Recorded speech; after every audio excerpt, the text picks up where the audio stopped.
Check, check, check. 1, 2.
Hey there, Nick. Is everything going okay?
Good day and welcome in. They'll be starting right around 10 o'clock.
All right, they'll be starting in just a couple minutes.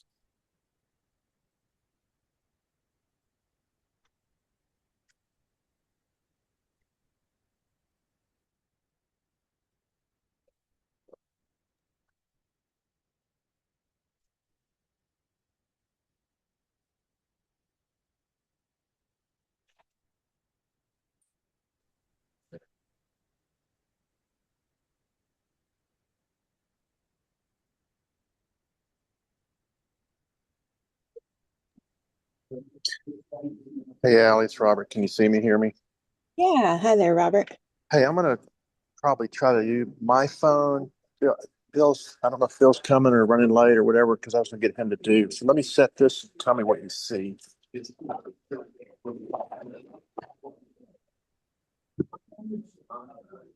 If you can move that to my right or the phone's right, just a little bit there.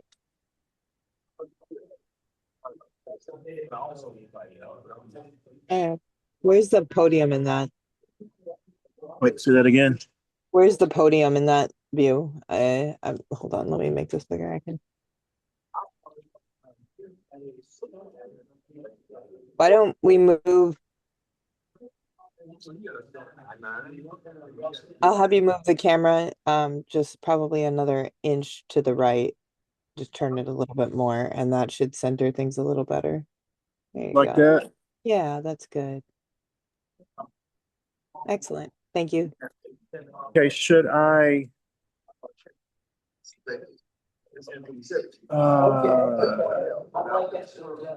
let me mute my phone so there's no feedback, but we've got a Bluetooth speaker that goes through the up there where they are. It's going through the Zoom call and the other parts. It should be fine. That should work. Yeah. Thank you.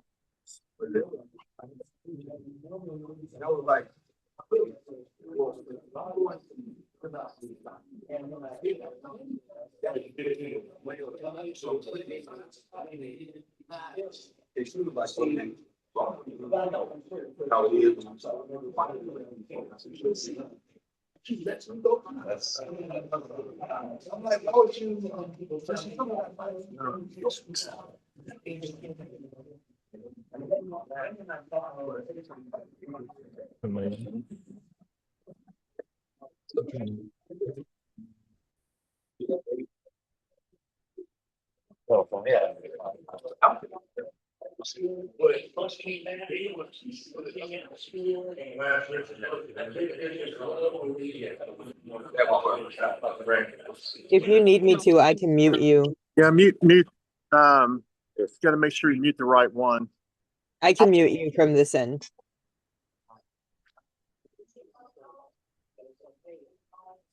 Can you mute me here? Oh, well, it's not.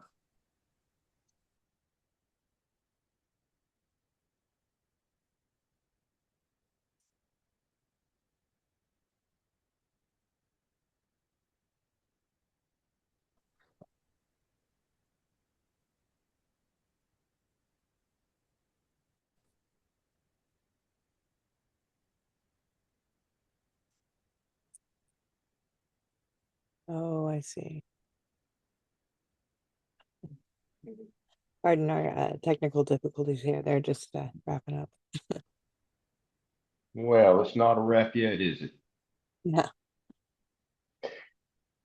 How am I coming in there, Miss Allen? I can hear you loud and clear. Roger, video there. Let me see. Can you hear me on this mic right here? Yes, I can hear you on that mic.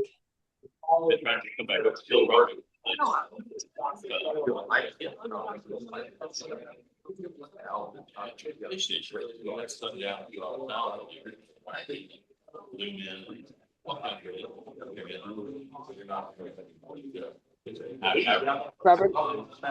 Allie, can you see who's signed in on Zoom?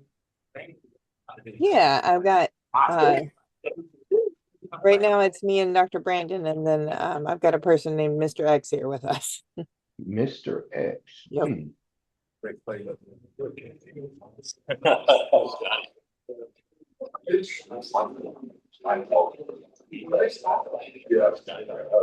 Is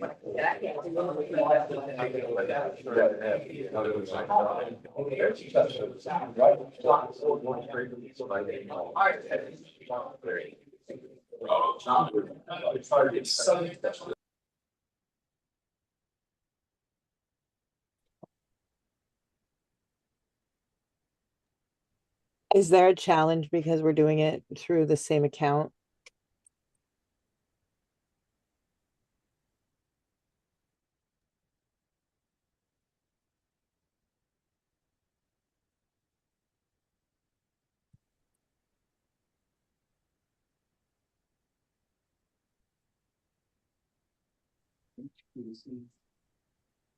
All right. Hi, everybody. Thanks for joining us on the Zoom. We have a couple of things that they're just sorting out here last minute. They had a glitch with a microphone. And I pinned in the spotlight the actual presentation, but right now he's bopping around, so you can't see that right now. If you give us just a minute, it'll all come together.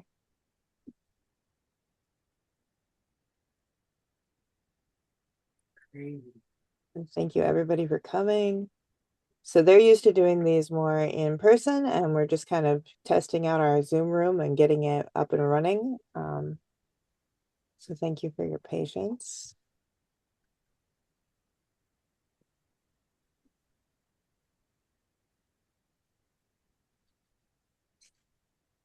I see you, Sam, Erica, Becca. Good to see everybody here. Not sure who SJS is. Thank you for joining us.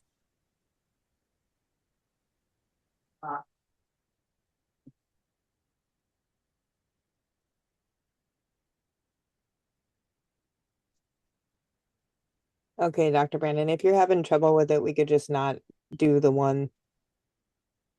Okay. One sec.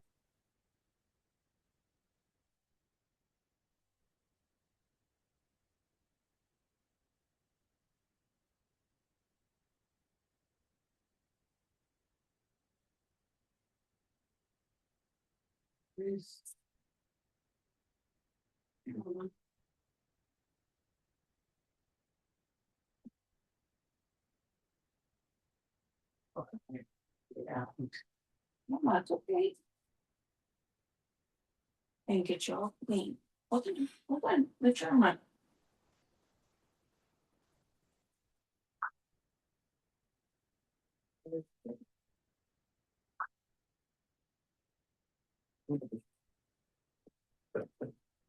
That's okay.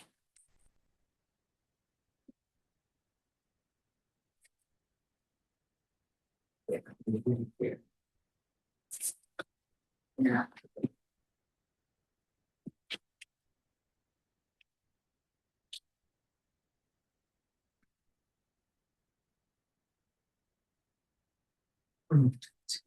Hey.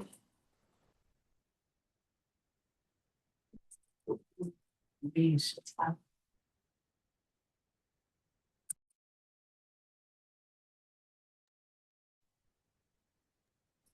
Check 1, 2, 3, 4. Check 1, 2, 3. Can you hear me now? I do, Dr. Brandon. I think it's you're picking me up on things. All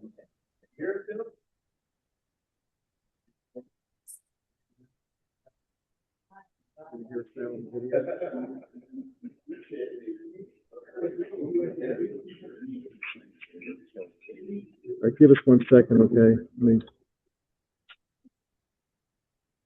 Okay, now we're check 1, 2, 3, 4. Check 1, 2, 3. Should be able to hear me now, Allie?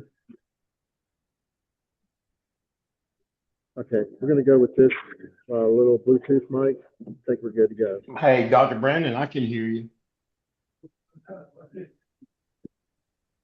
Can you all hear him really well? It's not muffled? It's not great, but it was understandable. Okay.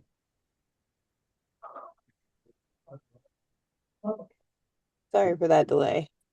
This is an exciting day on site. They have a bunch of new people coming today, including a TV station called Align TV that is out just kind of poking around and seeing what we're doing. And, you got to have technical difficulties, otherwise you're not doing it right. So.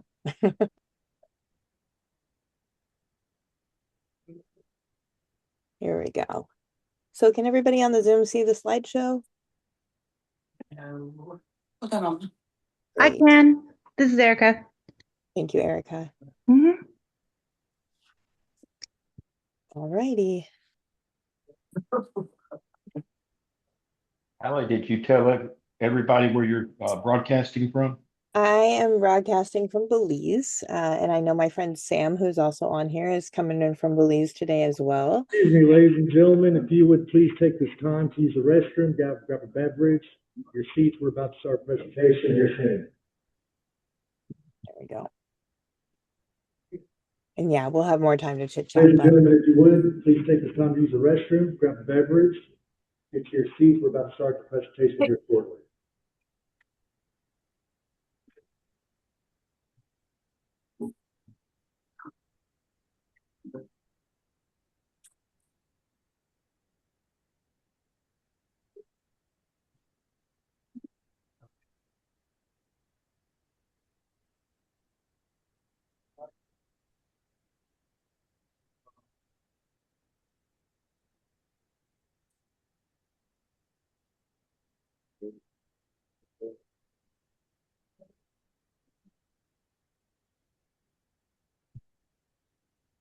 So while they get their bathroom break, yeah, if anybody here has any immediate questions, thanks for coming out today for the Agri-Harvest Solutions network meeting. And we're really excited to share with you some of the conversations we've been having around regenerative agriculture and regenerative community.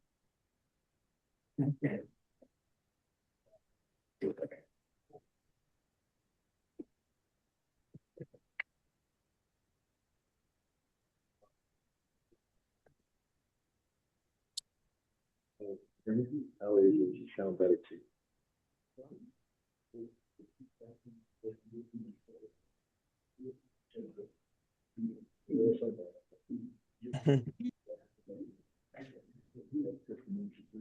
Testing 1, 2, 3, testing 1, 2, 3. Thank you for using color and being patient with us while we find out these technical difficulties.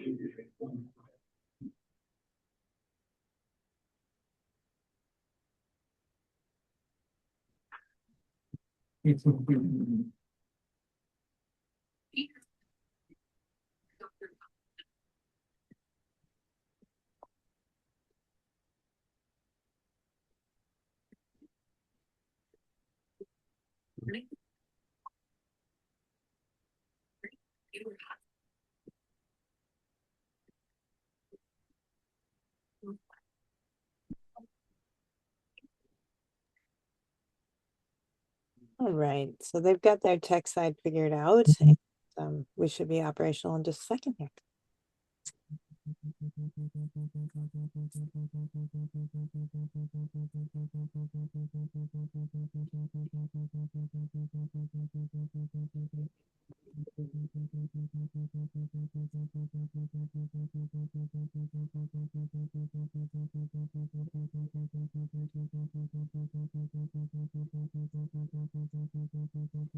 While we're waiting, Allie, I saw a video last night of the road that sank on the other side of where the ferry was. Yes. It's amazing. Yeah, I had to drive the bus over that.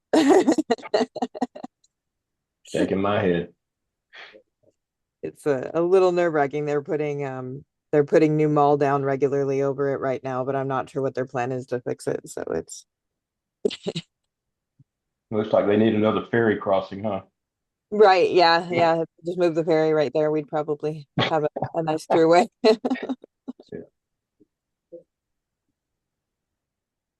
Are you still in Florida, Bill? I am. Okay. Wonderful.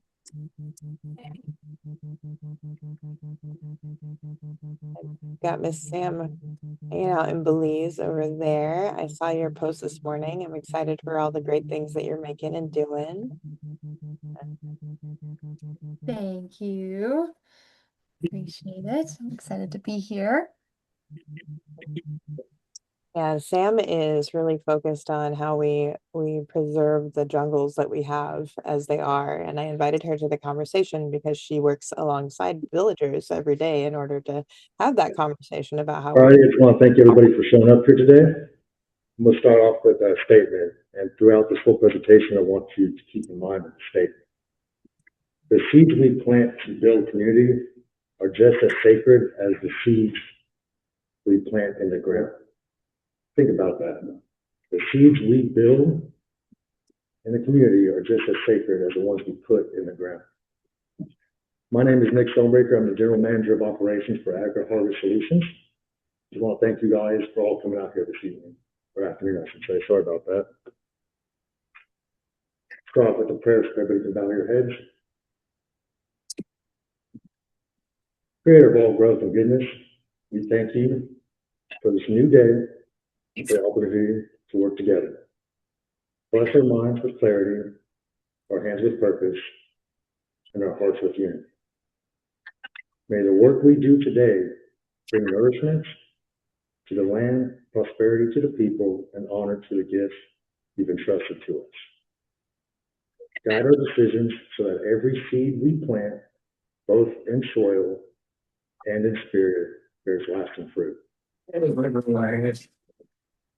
this time, I would like to introduce Scotty Mangrum. He's the co-founder and COO of Agri-Harvest Solutions, who has invited you guys all here today. And Scotty, can you come on up here, please?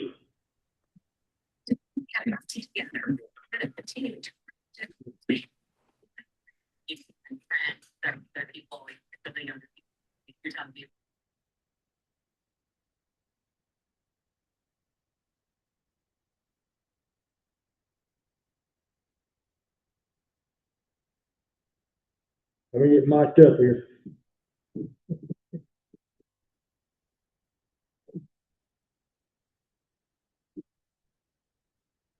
All right, everybody here? Awesome.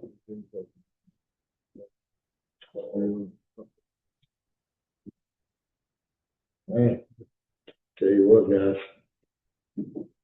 Man, it's a pleasure to be here today. I'm glad to see all these smiling faces. I just want to thank everyone for coming. So they gave me a little script, but I probably won't stick with it. So my name is Scotty Mangrum. I'm a fifth generation farmer. In this room today, there's two fifth generation farmers.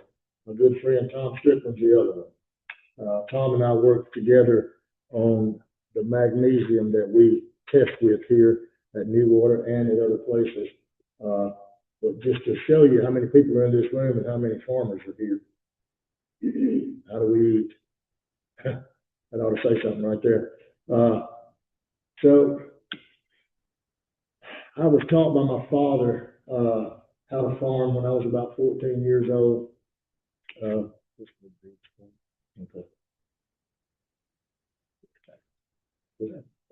Oh, okay. All right. So let me write together here. I was taught at 14. I decided that I wanted to farm. I grew up on a farm. We had gone to cattle farming by then, and I told my dad, I said, I really want to learn how to farm, row crop farm. So about a month later, he brought a new tractor in, brought the implements in, and we started farming. He started teaching me how to farm the way that he was taught, and the way he was taught was in a cotton field. And I don't know if you guys know what cotton does to the land, but it's tough on the land. And it destroyed the soil on our farm. We eventually switched over and started growing a lot of pine trees and things like that on our farm. But we kept growing row crops, and we were about 60 acres of watermelons while I was in school. And then we went back into cattle, and after that, we kind of sold everything. We moved to landscaping and to container ornamental plants and greenhouses. That's kind of how we drifted. Here recently, I've gone back to row cropping with Dr. Brandon. That's a whole nother talk. Let me tell you this. I think we all know something's gone terribly wrong with what's going on with our soil and our food. It is, and there's a lot of things that go into our food that affect us. We can just go study after study. You guys know this. You wouldn't be here if you did. You know, the toxins that are in our food, the microplastics that are in our environment, in our food, in our cells, the amount of glycophosphates that we find now in everything, like, you know, the top 10 beers that have glycophosphates showing up in them. Why is that? Because Big Ag has modified our food to where they can spray it with Roundup, and it cuts out on a lot of that stuff you have to do in between. And it's poisoning us. It's poisoning our children. You know, last night I was sitting there with my 2.5-year-old granddaughter, and I was thinking about today, and I was thinking about you know, what she's eating every day. And you know, when we can't grow it, I don't trust it. That's how I feel about it. And if I don't know where it's coming from, I really don't want it. This thing gets very deep when you start talking about what's happened to our environment. I don't want to get into that. At AgriHarvest Solutions, we're asking, you know, what's next? What balance can we achieve? How do we solve a problem that is, you know, just in the forefront of agriculture today? Well, I started connecting with some people through just our network, wound up with Dr. Brandon and here at New Water Farms, and just listen to people who have the same mindset talk about this agricultural problem that we have. And I realized that the way that I was taught to farm is also doing damage. You know, we didn't spray all the chemicals. We used the fertilizers, but we didn't spray the chemicals. But what we did was we tilled the land so much that we lost our topsoil. It took 60 years of forest to rebuild the topsoil on my farm that we are farming currently now. We clear cut it, and we brought it back into production over about a 5-year period. Last year, Dr. Brandon and I planted a special variety of corn there. We were looking at some of the topsoil. You know, it's all in the creek bottoms. That's where it is up in this part of the country. We have red clay, so it's hard to grow stuff in red clay. But after, you know, reforesting it and letting it come back and creating that small topsoil layer, you know, I thought about how long did it take for that to happen, and what are we going to have to do to try to save it? Well, Dr. Brandon and They've moved maybe I'm talking about these things. 3 weeks ago. Regenerative farming seems to be the way that we can create that. Do I need to press go on this? Somebody tell me. Ready?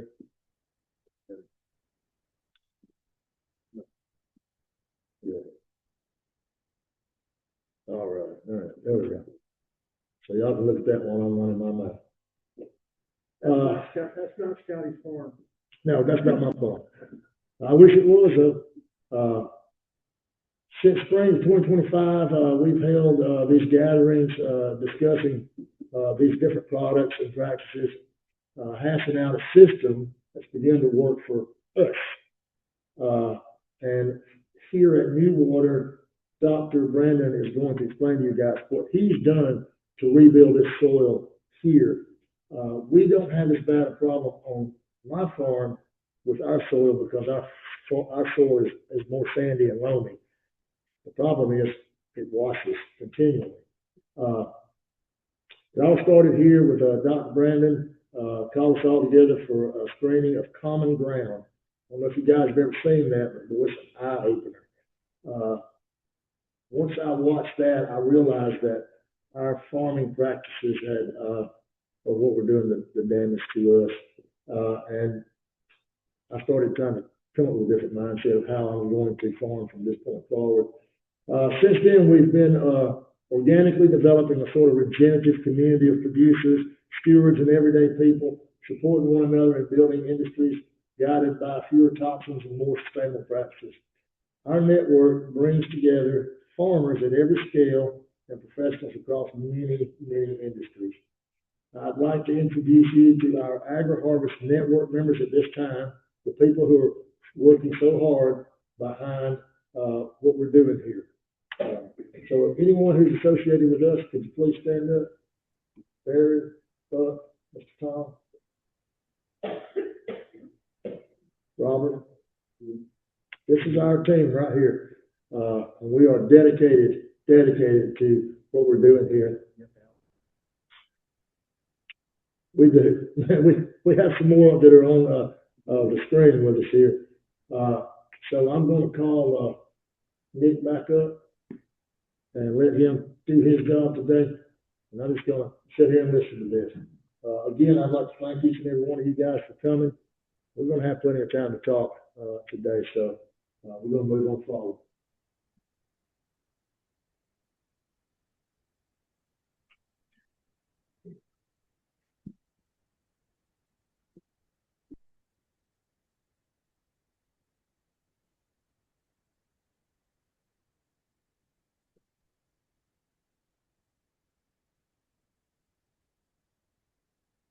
I'm just going to hold it. I think it's better that way.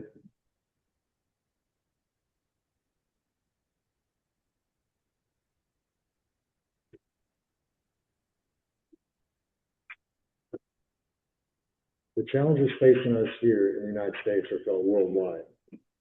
It all comes down to the way each nation treats soil and their plants. Their soil and their plants. Huge topic. This is a quote by David Montgomery and Ann Bickel.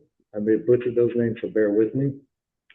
How we treat the land affects how, in turn, it treats us. That comes from a book that we have up there called What Your Food Ate. Pretty good read, I do suggest it. Go down a little bit. No matter where you are in your farming practices, there is a solution to farming for more sustainability. And here's a video prepared by Jimmy Einstein explaining more.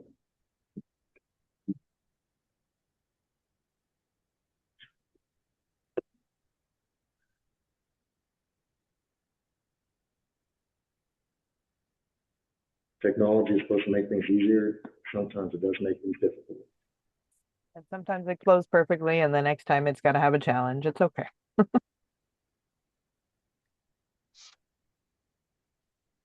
Dr. Brandon, I don't think we have the audio on that.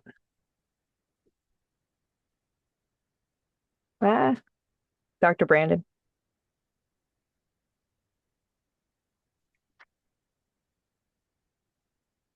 One second, everybody.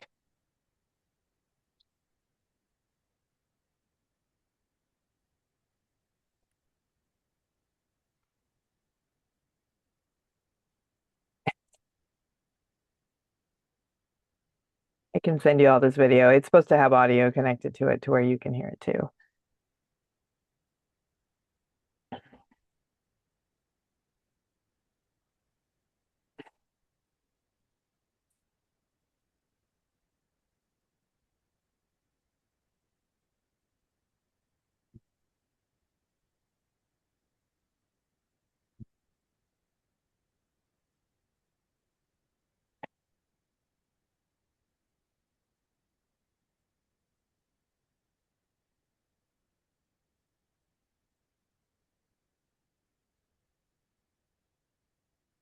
Uh,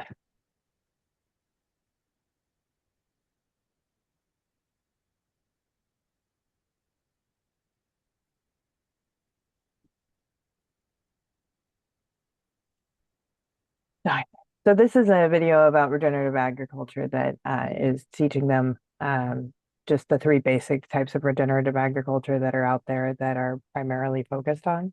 And one of them is the more permaculture method where we re-food forest everything. One of them is regenerative grazing.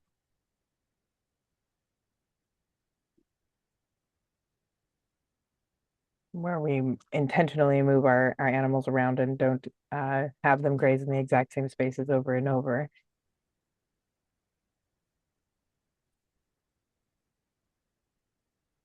I'm gonna have to send this video out to you. They've got a setting not correct on it, so sorry about that.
They're going to correct this for the next video, but I'll share this with you.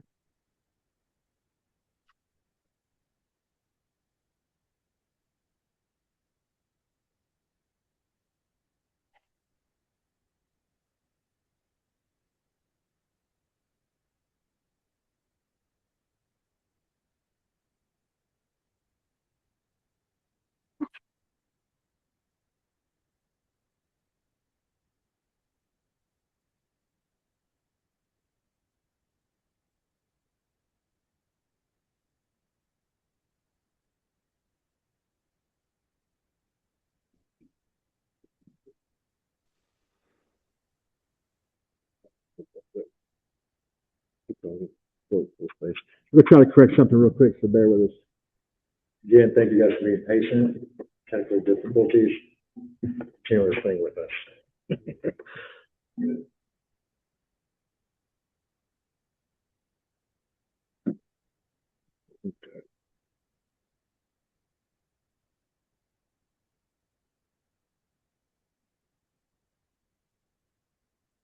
Nick, tell them the story. Righty. Well, what we're seeing globally are vast groups of people figuring out that we need each other in order to create the balance we seek. As we begin talking to one another, we realize all of us interested in cleaner materials in our business practices and cleaner produce on our tables. That's a big thing here today that we're facing all over the place, is cleaner product we serve on our tables. We can see it from our elderly all the way to our youth. It plays a huge picture. But we first had to recognize the challenges of creating cleaner agriculture through and through. Keep going. All righty. Apologize. Okay. Well, the next video we are trying to get uploaded right now is from Allie, who is stationed down in Belize, who will tell you more about those challenges. And she's been a very huge blessing.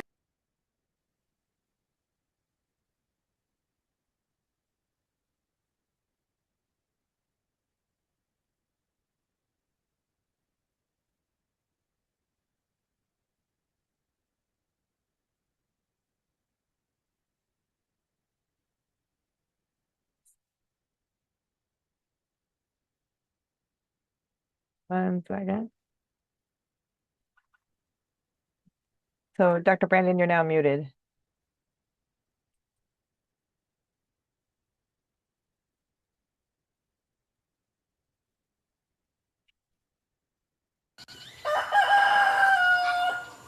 Good day, everyone. I'm Allie Baumeister. My family and I operate an independent humanitarian volunteer group that we call the Enduring Empathy Project. Basically, we ask, how can we help, to anyone who shows up with a concern, a question, or a challenge. While much of our time is focused in Central America, where we travel between jungle villages supporting people in pain, with pain and injuries, we have also had hundreds of conversations with farmers around the world about everything from their health issues to difficulties with their farm. Almost every farmer I've spoken to has an overlap of the same troubles. Their expenses of both time and money are high. Their revenue comes under various and sometimes unknown threats, and the wellness of their plants needs nearly constant attention. Many farmers have heard about the health concerns directly associated with what they spray on their crops, but without a clear path forward, they will repeatedly use those products until they find a better way. They will prioritize buying these products only because it's a system that they recognize and they know how to use, even if it doesn't support the majority of their long-term goals. Because farmers have to do whatever it takes to keep their yields consistent so they can accommodate their expenses throughout the seasons, and because they usually have sunk a lot of time and money on equipment and materials, making changes to their setup feels like an overwhelming challenge to many. My job has been to help them find a better way forward with a do what you can with what you have where you are perspective, and I try to step into their shoes and recognize the lived experiences of their day-to-day life.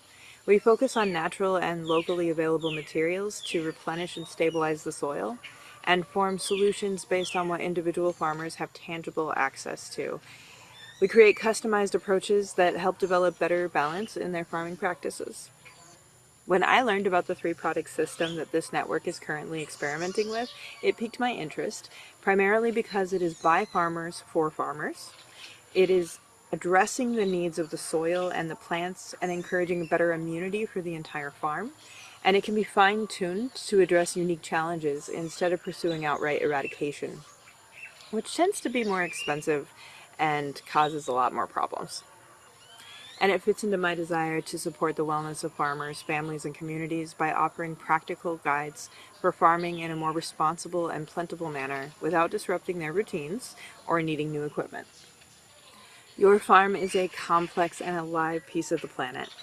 It doesn't only bear your name, it bears the results of generations of farming activity, often where only one type of crop was present at a time. This form of farming is referred to as monoculture farming.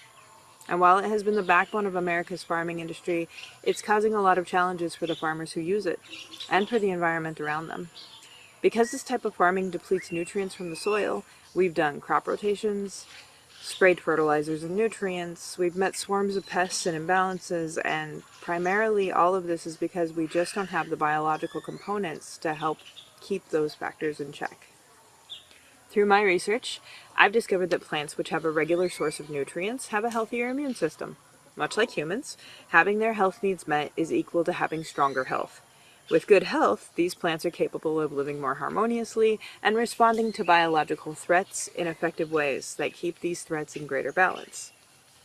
These plants also produce higher yields and healthier, more nutritious produce. So the question for me becomes, how do we create healthier farms while still utilizing systems that farmers understand, which are convenient, accessible, and will not only ultimately save them money, but will minimize their need for endless products and expenses or unhealthy temporary solutions? I believe this network is addressing this question head on. Utilizing the current practices most farms in America are already accustomed to, the agri-harvest system harnesses the immense benefits of magnesium hydroxide in nanoplatelet form, alongside NutriPlant 643 and deer repellent. It supplies a robust 360-degree support system to your plants. This setup aims to create better balance in your plants and soil. It allows for the use of your current equipment and protocols and decreases the need for harmful additives while increasing the 360-degree health of your pots, fields, and orchards. While we won't make promises that you'll never again have troubles, we do believe that by engaging with our network and utilizing these methods, you'll see a dramatic increase in the health, wellness, and yield of your plants. And we've got scientific results alongside actual real-life field studies to support this belief. The people here at New Water Farms are just one of many locations that have been testing this system. I'd like you to hear a bit from the people who manage their crops and develop their farming practices.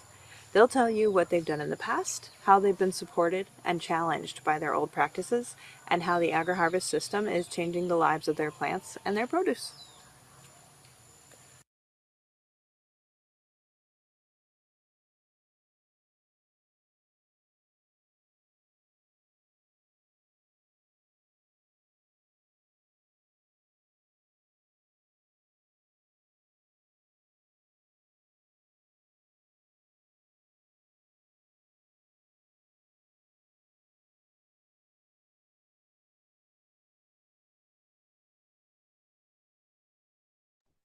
Hallie, there's no sound. Dr. Brandon, you're muted. Yeah, I was messaging him. Thanks.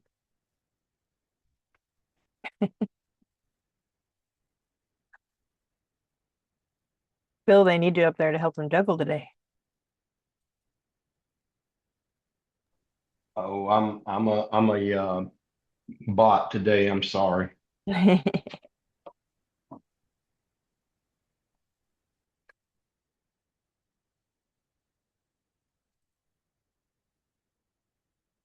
So, Dr. Brandon, it should just be the microphone in the lower left-hand corner of the Zoom meeting that's still muted.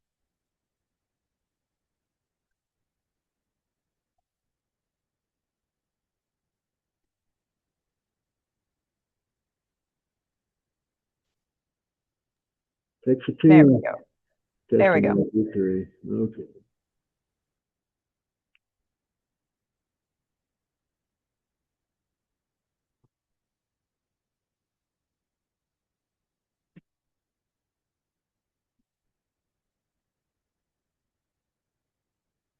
All good? Can you hear me, Allie? Yeah, we're good. All right, thank you. Yes. We'll get this figured out at some point. It was a lot easier when it was just one table and people sitting around talking to each other, wasn't it? We're trying to enter the 20th century here at New Water. But anyway, glad you guys are here. It's just fun meeting new folks, having people here at the farm. So just a quick backstory on this facility. This is 23 acres. We started in 2011 post the big tornado outbreak in the state of Alabama and other states southeast. And there's a great scripture that says, "What man meant for evil, God meant for good." And so out of tragedy, this place has risen out of a lot of destruction. There was a ministry here that worked with mentally challenged adults. They were exiting when the tornado hit, so it's confirmation they wanted to leave. And we came in as they were exiting and said, we'll take this from here. And so we leased this property from Alabama Power, 23 acres. And it started as a missionary training center. And as we developed the property, it was a little bit bigger than the missionary was wanting. So he exited and the board of directors decided to stay the course. So I was telling some folks this morning, we decided to put a farm in because we thought we could make a bunch of money and pay the light bill. Well, farm is a very tough way to try to do that. But we integrated the farm into the overall aesthetics of the property because we knew we wanted to be an event and training center. So we erected an open air chapel. We have cabins on the property for people to stay. And our mission is that we are a working and teaching farm that hosts events for the cultivation of spiritual growth and renewal. And that just sounds really broad, and that was on purpose. But our real focus is to refresh, restore, and relaunch Christian leaders. So things like this, we're gathering people together to change not just them, but then as they go out, they change their environment, their culture, their communities, their families. So we have a church that meets here. We do a lot of weddings, 25 weddings a year. We have corporate events. It was really great for us. The last event we hosted in 2025 was a really intensive youth ministry that was pouring into young people that felt a call in the vocational ministry. And he said, I want to make sure they really know what they're getting ready to do. So they spent a whole week here with 30 teenagers. And then the first event that we hosted was a women's retreat. Folks around the lake in Montgomery, they had about 30 women that came out and spent 3 days just being together and Bible study and praying for one another. And it was all walks of life. And so, I love the fact that we've been bookended at a start and the end of the year by investing in people's lives. But here at the farm, we have about 5 acres of production. We do mostly fruits. We have some vegetable growth. And when I've been with the farm since its inception and the event since its inception, we rely heavily on the advice of a state agricultural extension specialist. And so we put in these fruit crops, but then came it's called the IPM, Integrated Pest Management Plan, the fertilizer plan. And it was heavy on the sprays, heavy on the synthetic fertilizers, and really not what the plant and the soil dictate. So we were doing soil tests, but it said, put a lot of nitrogen on, put lime out. I mean, it was the typical kind of thing you get as Scotty has mentioned, a red clay state. So we can grow food in a red clay. We're learning that. But it takes a lot of effort and focused attention and not just doing the same thing every single year. And we have paid the benefit. We've paid dearly for that because our production has not just plateaued, it's declined. And so I came on 2 years ago as a farmer. My background was in agricultural engineering and of all things vocational music ministry. So I don't know how you put those two things together, but passion for the land, passion for having my hands in the dirt. Talked this morning to some folks about that. But really, when I came 2 years ago, is to get the wheels back on the bus and get it heading in the right direction. It had been mismanaged. The pruning schedule was horrible. Like I said, the production, the weeds had overtaken the property. And so spent the last 2 years literally every day in the fields, heavily on the labor to get things managed properly. But along the way, we developed an issue in our blackberries, which are probably one of our core cash crops that we have here. We have 1 acre and a third of Kiowa blackberries, and they developed a fungus called yellow rust. And the recommendation was I should be spraying copper, which is toxic. And I don't know about you, but I don't really want toxicity in my fruit. It seems to kind of, not be a good answer. And it just took over like lightning. I mean, it was almost overnight. It's spores and they travel by the air. You could pick a berry and you could transfer it to another plant. And so we had 3 separate blocks and they all were infected heavily. But back in the spring, as Scotty alluded, I met him. He just happened to stop by through another friend of mine to look at our greenhouse because we were trying to get our 3,000 square foot greenhouse productive. And my friend said, I know this guy. So I met Scotty not even a year ago, it'd be a year ago next month. And he followed me up with a phone call and said, hey, I'm part of this group working on developing a plant supplement called magnesium hydroxide nanoplate. I'm like, what the heck is that? Is that milk with magnesia? I knew what that was. He said, no, we need to talk. And so we began a really fast friendship. And then I got to meet the folks that stood up in the room. We started getting together and talking about how can we put something together that really helps farmers. Interesting, listen, aside, Allie didn't put this in the script, but I'm going to add it anyway. This kind of conversation is happening across the globe. People are recognizing, it's been said, what's in my food. This is the book that Nick referred to, What Your Food Ate. It'll rock your world. I mean, it's a slow read because there's a lot of 8-syllable words in there about, the stuff that's in your food. I think that was intentional that they make those words so you don't know what they are. As well as, monocultures and the monopolization of the ag industry has driven a lot of small farms out. And so I'll boil this hour and a half podcast I listened to because it was with a macro economics guy in the ag space. And they said, what's your prediction? And he said, well, I think there's two. I think there's two trajectories. One is there's going to be bigger farms with less farmers. We see that. We have farms that are 1 million acres, 1.5 million acres. Heavily on the equipment side. So that's one trajectory. So, but the other trajectory is going to be small farms, those 10-acre farms for local food, local production, low overhead. Those two things are going to happen. And I called Scotty immediately and said, I'm really excited because we're in that other trajectory. Farming can't go away. I mean, everybody's got to eat. But we're seeing an increase in small farms, whether it's rural or even urban settings, people growing good, healthy food. So that's why we're here. That's why I'm excited to be a part. So what happened at New Water was, mentioned the folks that I met, and Mr. Tom came out and looked at our issue and said, hey, we've had the same issue in the strawberries in Florida, and I think you ought to try this. And I'm like, I'm game because the recommendation was not good. What they said to do. Let me figure out how to get to the next slide. We'll be in great shape.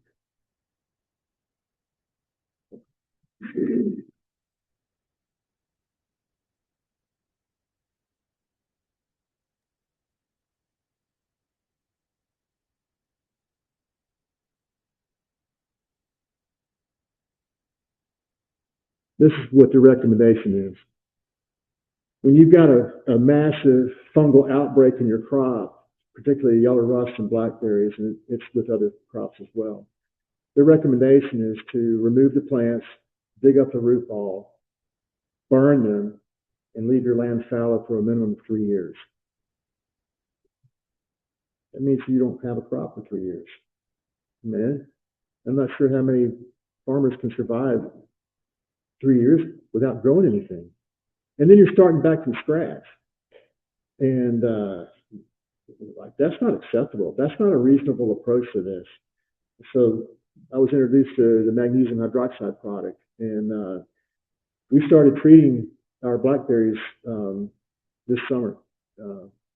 So just real quick, blackberries produce every other year. You have a cane that comes up, it produces the fruit, and then you have the second cane that will follow.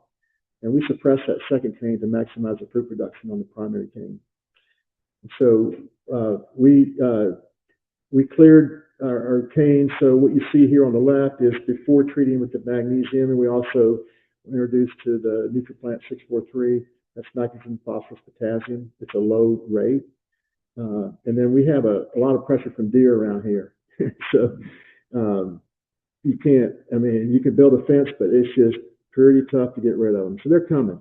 So this deer repellent has been great for us. We also have some rabbits in our vegetable spaces, and so spraying this organic product has kept them out. But the magnesium, we began to treat the plants. We did a soil drench around the base of each plant, and then we began foliar applying it on a weekly basis at a pretty high intensity, and then ramped it down. And we did that for about 2.5 months. And so what you see on the right is a plant clear of the fungal outbreak. So this is a before and after.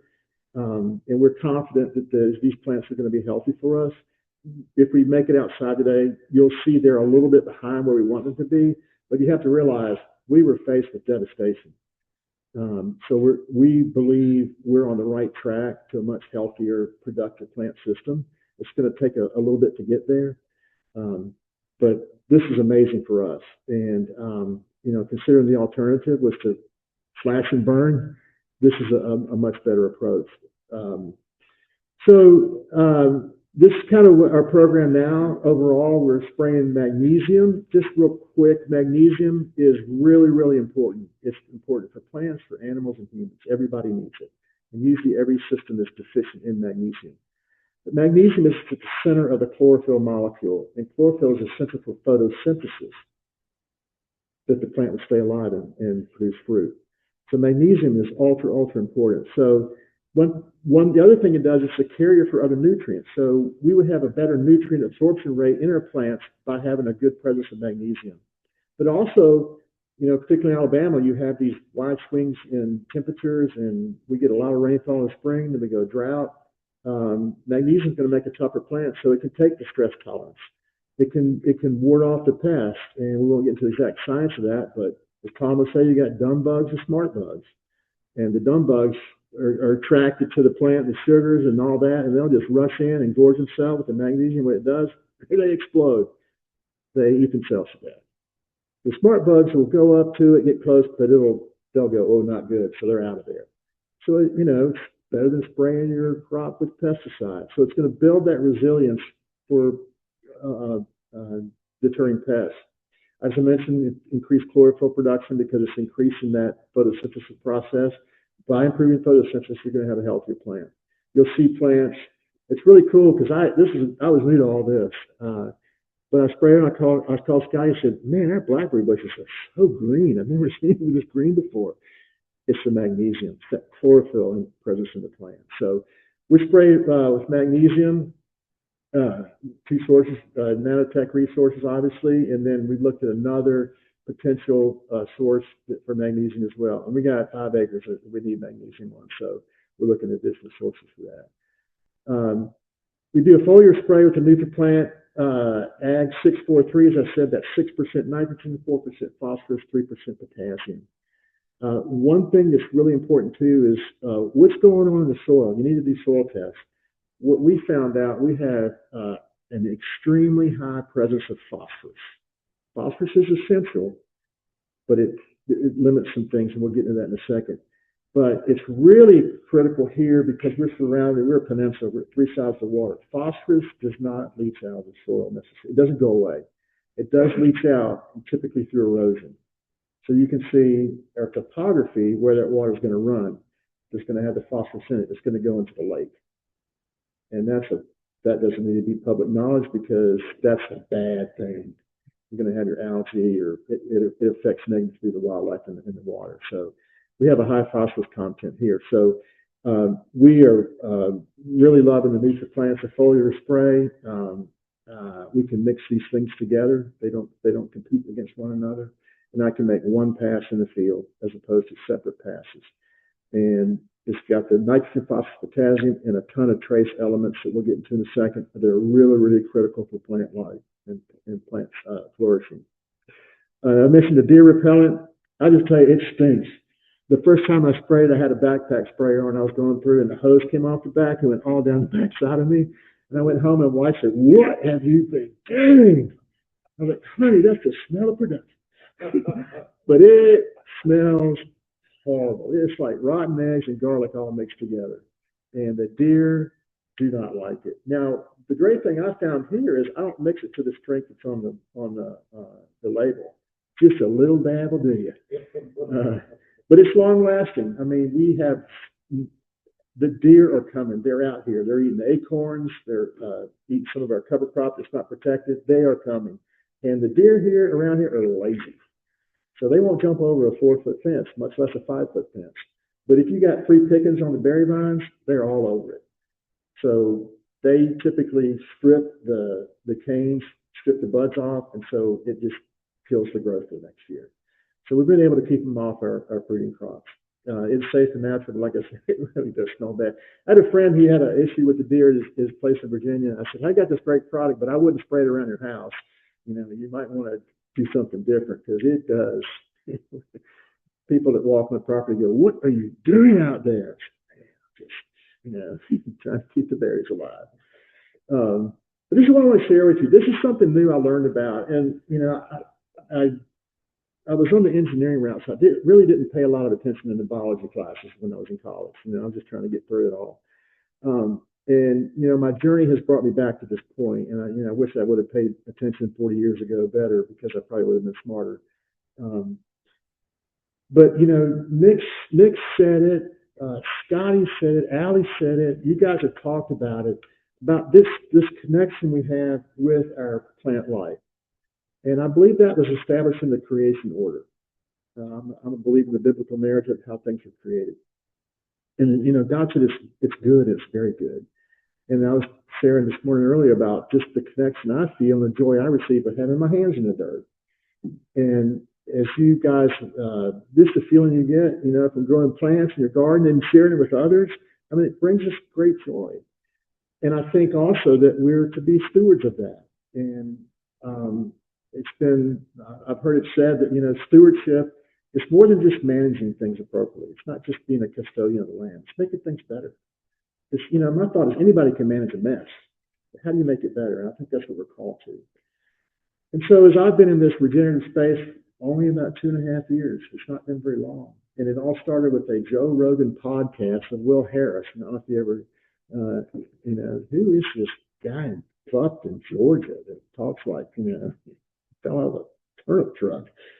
But he has transformed his farm over 25 years to a regenerative, healthy system where all things are humming and flourishing. The people, he's grown his business. He's got 180 employees and only 200 people in town. He ships beef to all contiguous continental states. And it's because he's brought the land back. Very little soil loss. And so I think one thing it's done for me is to pay closer attention to the details. And so I heard this talk a few weeks ago, and I'm convinced that New Water had to make a change because, like I said, our production was nosediving. We had more and more issues. Our soil issues had been not good. And so this is what I want to share with you about, and this is called critical points of influence. It's basically you look at all the stages of the plant. And in that stage, what are the required nutrients in order that you have a great yield? So there's basically 5 stages of a plant. Bud initiation, that's when the buds of the plant are formed. And then those buds bloom and are pollinated. And then you have cell division, which is a transfer of energy from the bloom to now you're going to have fruit set, fruit fill. And then obviously harvesting the fruit. So 5 basic stages. Just what I want to share. This is a real quick picture. Starting at the lower left-hand corner, you have bud initiation. This actually happens pre-dormant season. So for us, for the blackberries, those buds are formed in like October, September, October, after we harvest the fruit. And then in spring, obviously, the bud breaks. You have the bloom. You have the pollination effect from the bees, which is another part of the system we have been ignoring. And then after the petal drop or the petals fall off, you have cell division, which is a transfer of energy from that bloom set to begin to form the fruit. Very, very critical phase in the life cycle of the plant. And at the top of the screen, you see that fruit being formed, those young green berries. They start turning color. You have a lot of sugars going into the fruit now. And then the yum stage, the harvest. And so what we're doing here by focusing on soil health and this system of God, we're trying to not only make our plants more productive, we're actually trying to change the taste for the better of what we produce. And that's called Brix sugar levels. So we're trying to raise the Brix levels in our fruits. Typically, blueberries are 14%, or blackberries are about 8%. But if we can get those levels up, it's a much healthier fruit, and people absolutely love them. They're like animals. They'll go to the good tasting bush as opposed to the non-tasting bush. Yeah, so that's the phases. So in bud initiation, so this is right before flowering, typically the pre-dormant season. It's the prep phase for fruit development. And it's really important for the nutrients here because not just for the health, but it's about the number and quality of buds and for the consistency of buds. So you want a dense, on the plant of buds, new fruit. And that's going to be to determine the yield potential. So there's certain things that are important there. So phosphorus and boron. Now, we've got a lot of phosphorus in our soil. That's not necessarily a good thing. So it's like, I grew up, I thought I was invincible. And I'm like, if a little is good, a lot's better, right? That's a bad plan. It's about the right amount at the right time. So phosphorus and boron are really important for bud formation, for flower development and reproductive health. But also things like manganese, zinc, copper, urea, and nitrogen are really important in that mix as well. And that's applied in post-harvest. That was counterintuitive to what I thought and the way we were doing things here. We were reacting typically and going by a checklist that somebody gave us 15 years ago. So a little confession there. But then in the spring, you have the bloom. Pollination is crucial for fruit set and the quality of the crop. A lot of times people have these beautiful plants, no blooms, or they're not pollinated. And so a lot of times you can say, well, have you seen any bees? Have you seen any butterflies? Maybe you should stop spraying some of these poisons you're spraying because you're killing the good guys. But bloom and pollination ensures the health and the viability of the flowers and the pollen, so you can have a fruit set. So again, boron's important. Calcium comes into play here. And so boron is about the flower and the tube strength and growth, and calcium is important for preventing flower drop, but also for nutrient uptake. But also we need manganese, zinc, and copper, those trace elements, and this happens, the application time is at bud break. So you can see you really got to pay attention. You got to know your stuff intimately. We were going by, in March we do this, in September we do this. We weren't intimate with our plants, and we paid the price for that. So after pollination, you have cell division. This is, I was saying, something changes here in the plant, and this is determining the final potential size of the fruit. So that's petal drop is when that happens in the flower. The flowers fall off, and you start to see a little fruit develop. So calcium again is really important. Zinc, a trace element, is important, but also manganese, potassium, and boron. Seen a lot of these common trace elements happening here. So if you're just putting NPK down, you're not really helping the plant. Testimony here, we transitioned how we were growing some of our blackberries. We had landscape cloth. We pulled that cloth out because we had a Bermuda grass infestation. It was really hard to keep the weeds out. And when we pulled that fabric back, we saw pelletized fertilizer that we've been putting down several years. It had never dissolved. It just sat there. So that's another reason we're changing what we're doing. So cell division. So then this is the happy stuff. So you got fruit starting to be formed, and so the energy shifts now from the plant growth to the fruit being filled. So you got sugar and water, other compounds getting put into that fruit, and so you're really, the goal is to optimize the size, the sugar content, and the overall fruit quality. So now we're moving into a totally different focus. Potassium again is important. And then now we got magnesium that shows up. It's really, really important for photosynthesis to keep happening. So the photosynthesis process, is the transformation of those plant nutrients into sugar. So you're trying to move the sugar to the fruit. But also we've got nitrogen, again, manganese, zinc, boron, calcium, copper, a lot of stuff. And this was new to me. I just thought the plant just does its thing, but it's like we have certain nutritional needs. And this is important that it's about a week and a half after the cell division. So that fruit's starting to grow. You got a little window here of a couple of weeks of fruit filling. And then the kind of young stage of the fruit ripening and sugar content and firmness, those kinds of things are important. Shelf life, final quality. People are looking for good tasting stuff, right? So this is where this is important. So again, potassium for sugar accumulation quality, calcium is important. And you can see the additional trace elements, boron, cobalt, magnesium, sulfur shows up, and this trace element called molybdenum. I'd never heard of that before. I didn't even know that was a thing. But it is a very small trace element. It's really important. And this is happening while the fruit's maturing. You're actually going to apply it while the fruit's harvesting. So here's the thing that's really, really important. There are synergistic interactions that happen. These elements play off of each other.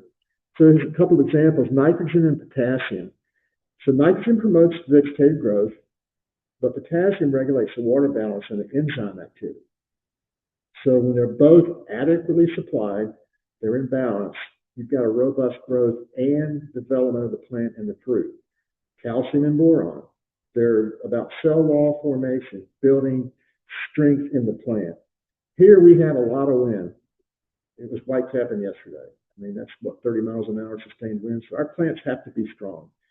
So boron levels are important for calcium uptake and utilization. So those things need kind of vehicles to transform them up into and through the plant. So those elements are important to work together. So obviously we have synergistic interactions, we have antagonistic interactions. So that's where you've got things out of balance and things are inhibiting things. And so potassium and magnesium, if you've got excess of potassium, it interferes with the magnesium uptake. The great thing that I'm understanding about magnesium is you can't really over-apply it. That plant will actually take up what it needs. 2 years ago, one of our interns, I asked him to put the nitrogen fertilizer out. We were using a blend of something or other, and he misunderstood me because usually we take the recommended, I hate to call it dose, rate and broadcast it around the root ball. Well, he took and dumped it at the base of the plant. And with that heavy nitrogen, a lot of our plants, they just got so hot they burned up. And so but it's important here to make sure that those things are working together. And this is really important too. Phosphorus and zinc, this is where we are. High levels of phosphorus inhibits zinc uptake. And so we're limiting enzyme function and root development. So we've gotten ourselves out of whack with our phosphorus. A couple of things, we're doing a better job. I think of these balanced foliar sprays will help as the plants become healthier. We've changed some of our mulch. Our pHs were really super low, which combats with the magnesium. I mean, we had all these things going on. We weren't doing much, but man, we were just creating a war zone out there with our plants. So really have paid a lot of attention to soil health and what we can do to promote soil health. So these are a couple of references. Advancing Eco Ag, if you just Google that, they've got a great podcast. And then Green Cover, which I went to their conference back in December about cover crops. And I'll show you some out here that we're doing with that. But if you like nerdy ag stuff, these are incredible podcasts. If you don't, you're probably not going to be.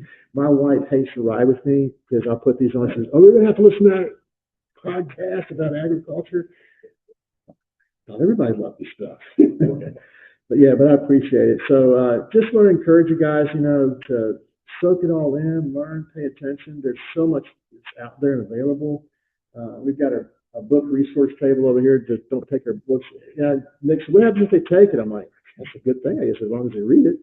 But I do have some free handouts. There's 3 years of publications from the Green Cover Seed Company that are a lot of short white paper, 2 and 3 pages, synopsis of these kinds of things we're talking about. Please take those and read those to your spouse or whatever. Just kidding. And then I've got a couple of instruments over there on the table that I use that I can do quick in-field testing from pH meters. There's like a $25. I can go and get pH on the fly. I've got a refractometer that I'm testing sugar content of all our fruits that come out of the field. And the newest one I got is a microbiometer, which tests the fungal to bacteria ratio in soil. It's about a 25-minute test. And that's a really, really important thing because it talks about the microbial activity. It gives us an indication of what we have going on in our soils. The kind of the good to the bad ratio. So we do a lot of composting here. We are doing a lot more cover crops. So we want to see how that's affecting our soils. Appreciate you guys coming out and happy to talk more and show you more. And we're all learning together, and it takes a lot of folks to help move the needle, but things are happening across our nation in the ag space particularly. So I hope you're encouraged, and I hope you learned something you can take home with you, but thanks for letting me share with you.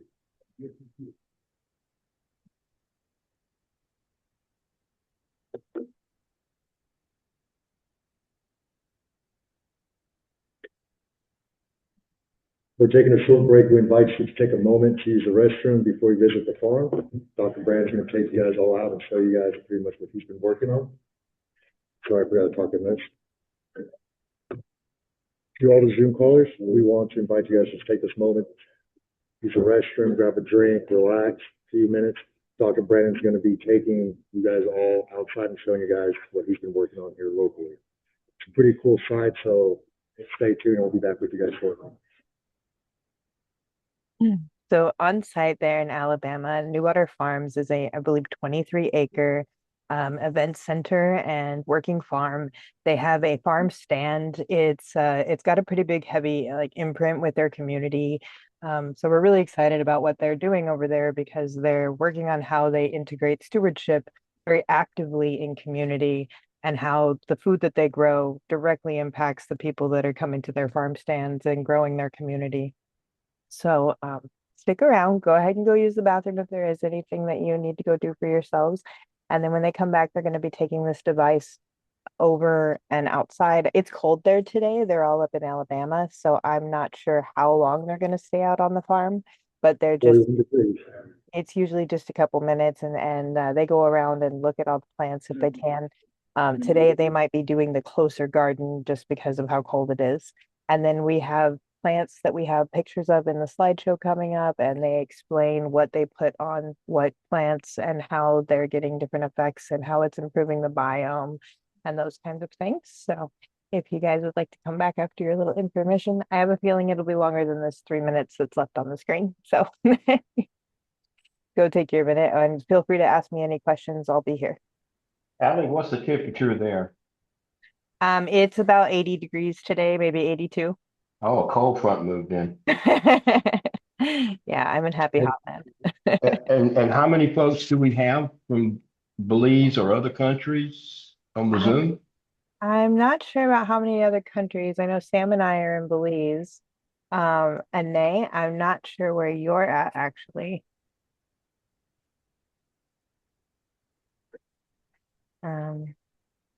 Yeah, I'm not sure about how many different countries we're representing here, but I know a lot of people are in the US too that we invited. So And who, I don't know, who invited X and STS? I'm not familiar with that. The rest I know. I did.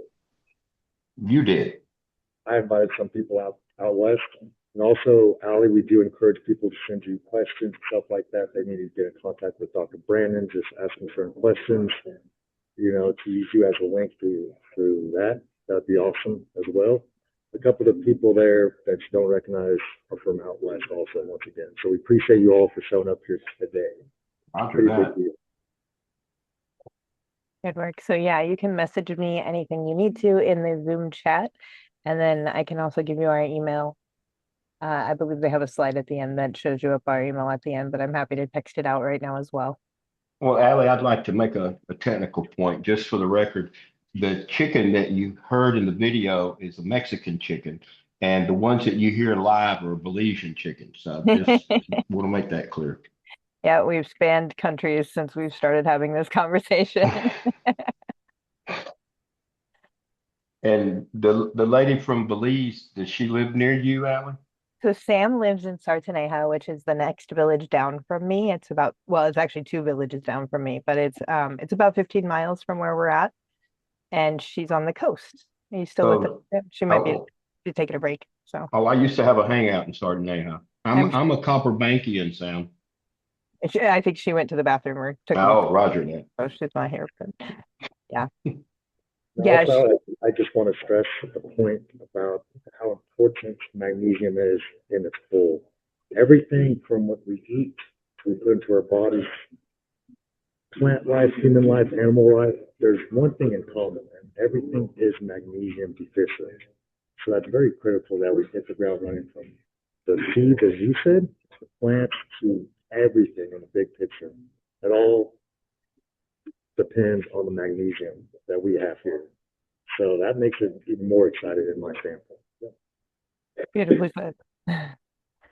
Yeah, I don't know if any of you have done any research on magnesium deficiency, but they've found that it's quite common. And when you get an uptake of magnesium into your system, just like the plants, your body can better absorb nutrients and everything sort of improves almost automatically. And while it's not the only thing you need to rebalance your body, it is absolutely something that most everybody, plants, animals, etc., are deficient in. So we're excited about a couple of different magnesium products, but the one that I believe we have a man there from Nanotech today, and they have magnesium hydroxide nanoplatelets, which are very, very, very microscopically small plate forms. And the way that they get uptaken into the plant or into the human body is supposed to be very quick, very immediate, and it helps them. Now we are ready to go outside and go visit the farm, Great. do the walkthrough.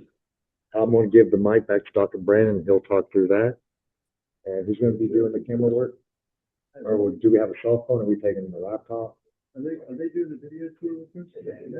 Ali, are you going to do the video tour with us outside, or is that just for in person? If you guys can today, yeah, that'd be great. We'd like to just grab the device that you're talking to us on right now, if you can, and go straight out there. Or are you too hooked up? Bluetooth to the computer. Bill. Yeah, I think somebody can take their cell phone and just view it all, right? Yeah, just have Buck or somebody connect real quick. Yeah. Awesome. Some of ours didn't make it back to Alabama, so not everybody's on site today. Yeah, I'm a bot. And just a little bit about why everyone inside is getting ready to go outside. Everyone kind of introduce themselves a little bit more. And again, my name is Nick Stonebreaker. I'm from Bakersfield, California. Everybody has their niches from all walks of life here. My subject matter is cannabis, so I'm the cannabis expert here and pushing that envelope to help reveal fact and see what the magnesium can do with that. So in all walks of life, the magnesium showing just incredible statues of what it can push through. So I've got Prescott gave his phone on Zoom. I'm gonna give the mic back to Dr. Brandon, and we'll start this process. Give me about 2 more minutes, and we'll get there. While he's doing that, I'm going to make an advertisement here for the Southern Preparatory Academy. Nick, who's with a cowboy hat, and the other guy with a cowboy hat, which is Scotty Mangrum, and myself, graduated from the Southern Preparatory Academy in different eras. And we also have the president, Colonel Corey Ramsby, is in attendance in the live group. And we have on the Zoom one of my old buddies from the Army, and that's Art Murphy. And he's an attorney and an entrepreneur. So whatever you want, need is available. Just what's your budget? Excellent. So Art, do you want to put a plug in for the flotilla you have at Lake Martin? Oh yeah, we do a little bit of everything. I have a business on the lake that does tours of the lake, so that's something that, if somebody wants to come visit and take a tour, we can accommodate you, but we want to wait till it's a little bit warmer. We don't have an icebreaker at Lake Martin yet. No, we don't have. That sounds beautiful. Wow. Yeah, so we have what used to be the Southern Industrial Institute, Lima Ward Military Academy. Now it's in the third phase with a different name, and that's the Southern Preparatory Academy. And Art and his wife were both faculty at the military school. It's still a military school, but they're going through some changes. They're going back to 1898 when the school was founded by bringing agriculture back. And they have a formal partnership with Dr. Brandon and New Water Farms. And so they're going back in time. I recognize that guy. So, I get these little quirks of hunger. If I can just have it. Ellie, can you see me? I can see you. Yeah, I cannot unsee you. I can see Dr. Brandon, right? Let me put them on the spotlight, everybody. All right, we're going to go for a walk on the farm. Oh, that looks good. Can you guys see him now? Okay. Good on my end. 300 calories there. Excuse me. Yes. Yep. If you do the small throughout the day, that's one very. What are we talking about? Eating. Balance that 10-calorie intake. It's small pizza. Couple hours, 300 calories, as opposed to a big meal at a time. Ready to do the tour? All right, everybody, we're going to do the tour. You not coming? All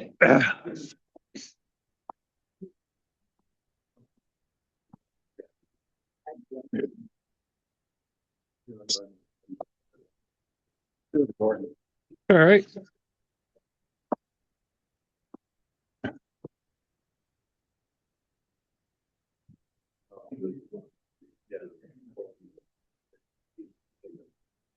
A little chilly on the porch. Yeah, it's necessary. Ah, we need to put the fire in the fireplace. Thank you. There's no breathing. I said, we didn't get to come. I put my hat on. I don't. Hey, Barry, Yes, do you know how Yeah. to turn the blur off on your phone? I do not. Hey, Sam, Hey, do you know how to so do that? when he's on his phone, I think if he touches the screen, there should be 3 dots that don't show up somewhere. Let me see. I'm trying to see it for myself. Basically, everything is blurred unless there's a human in the screen, so we can't really see anything. Oh, Um, okay. oh, Well, we got okay. some So humans. We got there's some humans now. all right, Is yeah. that better? Well, we just won't be able to see the land. It'll just it blurs the whole land. But if you go to the camera options, there's a button that says blur my There you have it. Where button? Here. You know how to do it? turn blur my background off.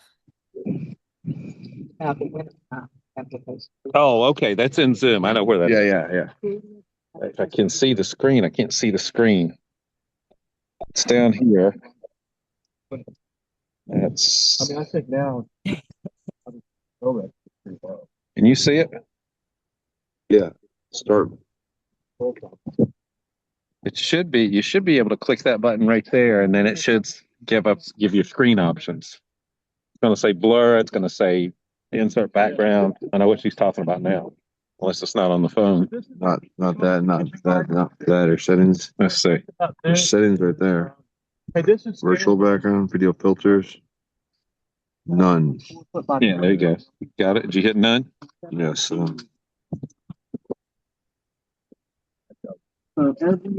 every time we. Is that better? You want to flip it? Oh, you want Looks to like flip it? it's still on. Sam, do you know if that's supposed to be inside the iPhone settings or the phone settings in general or specific to Zoom? It's specific It's to in Zoom. Zoom. Yeah.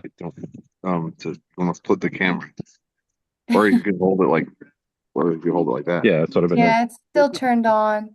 doing. Yeah, crap. Darn. Look at We can see the Another shapes. technical challenge. Under more. More Hard when it gets cold up there and only parts of the team can make it. And this is all settings. still practice, so you guys are doing great. Okay that we fumbled And just then virtual background. Look for the chipper truck and just. Oh, sure. Yeah, none. Click none. Hey, you need a place to dump those chips. Okay, now you. Yeah. So now click the. Yeah. Now you're good. Now let's back twice. Growing zone. So that. Was that better? Spinach right there. Your camera's turned off now. Click the camera on button then. Excellent. Bush trimmings and get fat mushroom blocks from. Yay! I think so. Yep, we're good. Yeah, great. Thanks, We're guys. good? So much. All right. Thanks for your help. Yeah. And so yeah, so this is garlic, and then those are onions, Vidalia onions there. So I wasn't sure if it. Is that them over there? Yeah. So if you're adding to the soil depth, will this over time become more of a mound? Like does it raise or? Yeah, I mean it's going up in height. Okay. Yeah, it just takes a long time. But that's the thing. This is not an overnight thing. So when we started, our soil depth here was maybe an inch at the most, and very little organic matter. We moved our organic matter to 5%, which is if you have 1%, you're doing really well. So the thing to know about is a 1% organic matter will absorb a 1-inch rain event. Understood. Okay. Why that's really important is a 1-inch rain event over an acre is 26,000 gallons of water. Wow. So if it runs off into the lake, it's going to take a bunch of stuff with it. So a 5% organic matter, take a 5-inch rain event, most of it's going to absorb, and that's 115,000 gallons of water in an acre. Instead of it running off. Running off. That's excellent. So the organic matter is important. So she was asking about, microbe. You mentioned microbes. So when it's cooler, you got less microbial activity. This will ramp up. But you got to feed your soil. It's got to have nutrients. And that's what you want. So this composting, with good stuff, do you know where it's coming from? It's really important. Barry mentioned the top. Most all beer has glyphosate in it because they buy barley and wheat from farmers that have sprayed glyphosate. So it's really important to know where your compost material comes from and what's in it.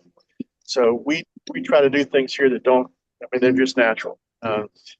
So we do small plot here, and we rotate these crops around. Can't just grow the same thing in the same bed every time. At time to time, plants take certain nutrients out.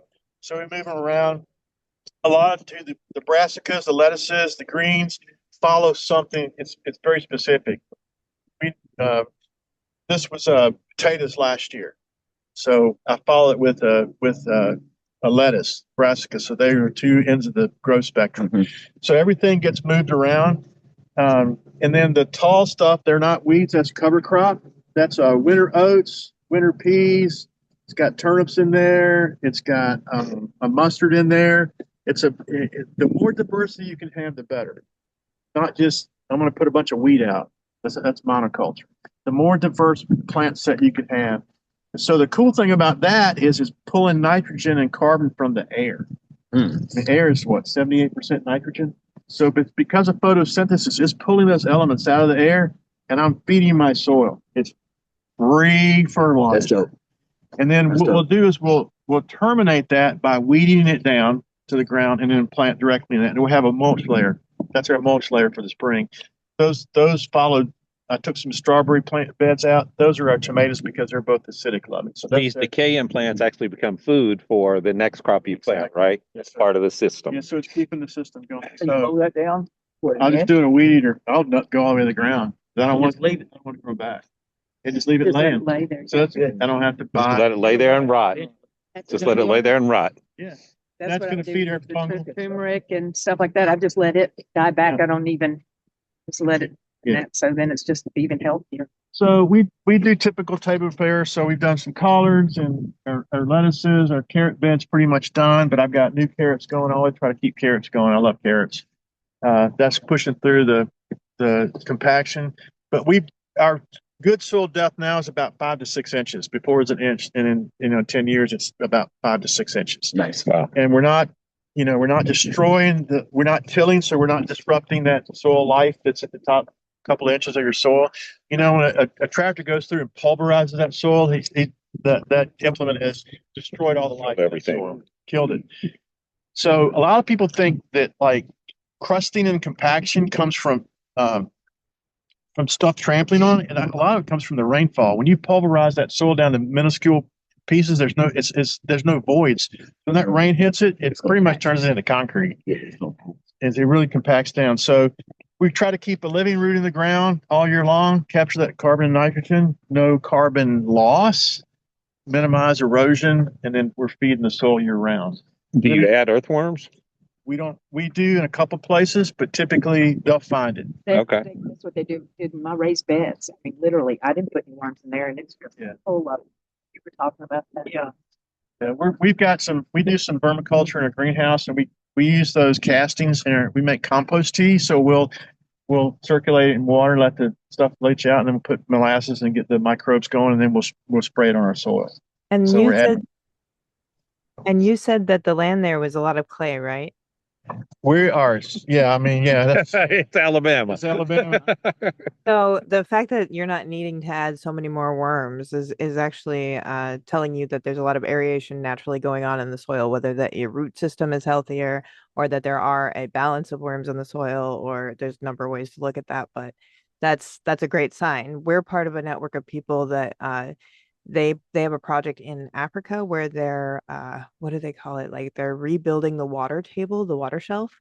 And that was one of the big signs that they look for, is where they can actually get root growth and aeration without having to do more because it's already sustaining itself. So good work. Yeah, I mean, the earthworms, when we find an earthworm, it's like a party. I mean, that's what we're looking for. But keeping the soil covered, the wind, but in the summertime, heat and wind, it dries our soil out. So keeping it covered with less water needs, like I said, less evaporative loss from the soil. And it really essentially with that root in the ground, you're raising the water table.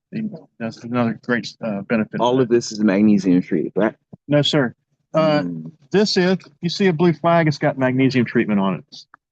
So there's really just one here, and I didn't put one on. I did that row of strawberries over there. There's a blue flag over there.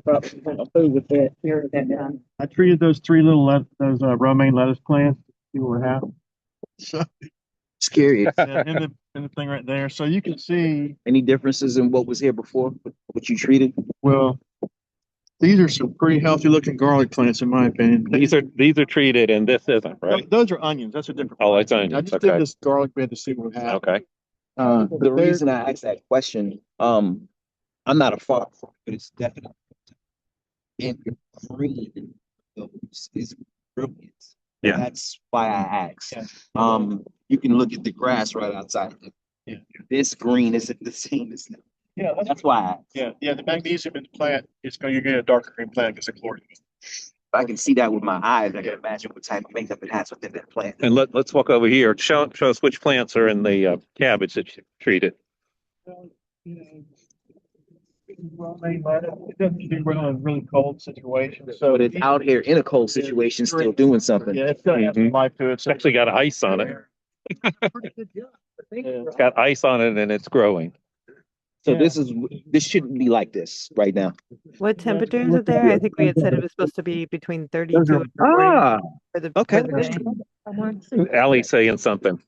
Oh, sorry, do you know what temperature it is there? I know we looked it up earlier. 28 degrees. 28 degrees. Oh, okay. This is magnesium. There's literally ice on the cabbage This had or on the lettuce. Okay. There's ice on the leaves, and it's growing. See, Allie? Ice on the leaves.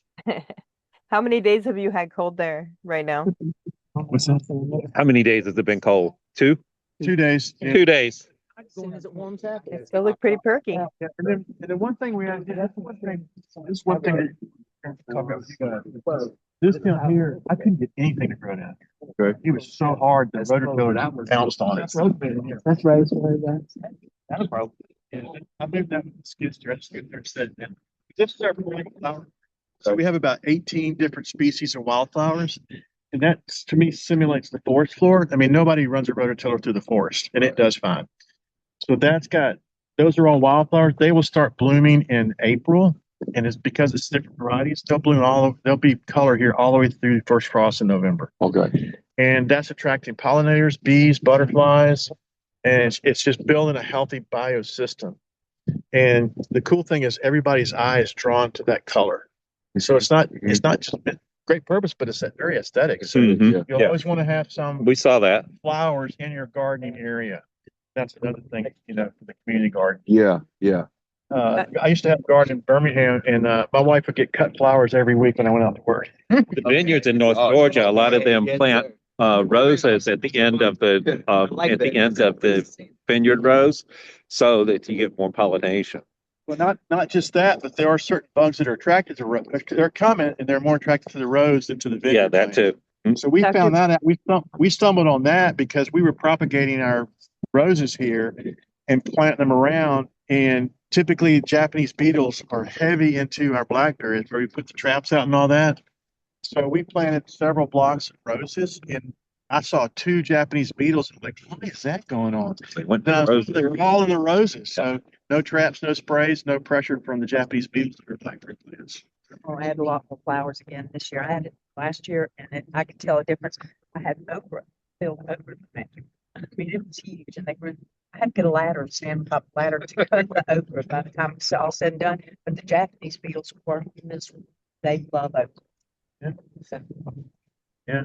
So things like they're interplants like marigolds, basil, a lot of the herbs we interplant we always plant basil along with our tomatoes because it attracts pollinators, but it detracts some other things. One thing we learned here too, the typical thing is I've got insects in my garden, so I'm going to spray and kill them. Well, a lot of pesticides are like glyphosate. Whatever you spray it on, it kills it. And these pesticides are killing the bugs, the good ones and the bad. So here's a great fact: for every bad bug, there's like 1,700 good bugs. Wow. So you kill a bad bug and wipe out Kills 1,700 good bugs. So we have summer interns, high school kids that work for us in the summer, and we're out here picking peas, and they're going, "Look at all these wasps! Oh my gosh, it's a wasp! Everybody died!" And there were 3 different kinds of wasps, and I was like, "Wait, slow down. First of all, calm down. They're not going to hurt you. They're there for 2 reasons. Do you guys have any idea why they're there? They were there for the sugar. So when you pick a pea off the plant, a little sugar goes out, so they're eating, but also they're going after aphids, the bad bug." So we have to be really careful about what's going on, and we want that healthy diversity, biodiverse, because the good bugs will outnumber the bad bugs. The good bugs will eat the bad bugs. Yeah. And so the more diversity you see, the healthier garden is. We're seeing more bird species here. We're paying attention to what insects we see, and it's paying dividends. It's slow, but we're turning it around. It's a lot healthier. So got some raised beds over here. A friend of mine gave me a whole bag full of juice and orange juice.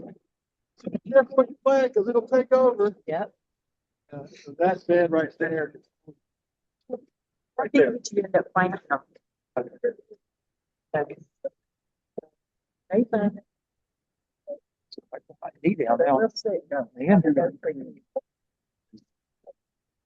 Yeah, so this is herbs and flowers, and got some all different kinds of things. But I was telling Jerusalem artichoke, if I don't do anything and it just blooms, I'll be happy, because the bees will be over here like nothing.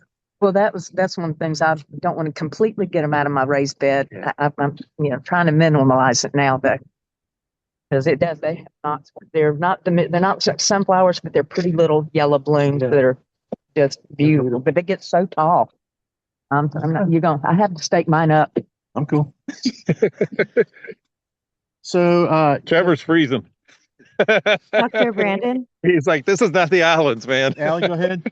Dr. Brandon, could you show about the housing community that's just beyond there and talk real quick about how that was impacting the farm? Yeah, like anything, what you're seeing, down to this big house here are contiguous to Newater. They're all stakeholders in Newater. This was a planned community this all used to be wooded, heavily wooded. The tornado there demolished a couple of these houses. They've rebuilt. So in the good and the bad, you've got friends, people we love, we do life together, living as our neighbors. However, all of the native vegetation has been taken out, like most developments. And then you've got things that don't even bloom that people put back in, like needlepoint holly. There's no flower on it. It's just kind of low maintenance. So what's happened here all around our property is we have eliminated a lot of the native or natural bee food. So our apiary has struggled. We have about 20 hives. We're down to 13, and the bees have to really, really work hard for food. And so because you have a good thing, you got great people living here. However, it's taken a lot of the native, not just bees, but animal and pollinator food out. I mean, you're taking all the trees out. You probably put some trees back in that aren't beneficial. And so that's been a challenge for us as well. So, Allie mentioned in that video, there was permaculture is a more healthier system that promotes a better Sorry. biome for all kinds of life. Oh, yeah. You cut out briefly there, but you were saying that sorry, you were saying about permaculture creates a better biome. Is that what you were saying? I said a biosystem. It just promotes a better biosystem, complete system. More Prescott's like, let's go back in. Okay, go inside. Yeah, it is 28 degrees, Allie. I'm just so You're hot probably over there in your here. bathing suit, and these guys are out here freezing. I'm the only one out here without a jacket because I grew up in the mountains. I try to forget how cold it is. I grew up in Colorado, so. That's cold. Yeah. I grew up in Canada, so I feel you guys. You don't generally have as much wind in Colorado, though, do you? It depends on where you're at. Okay. Yeah. Not Chicago, though. Oh, gosh, no. Which is where Kevin grew up.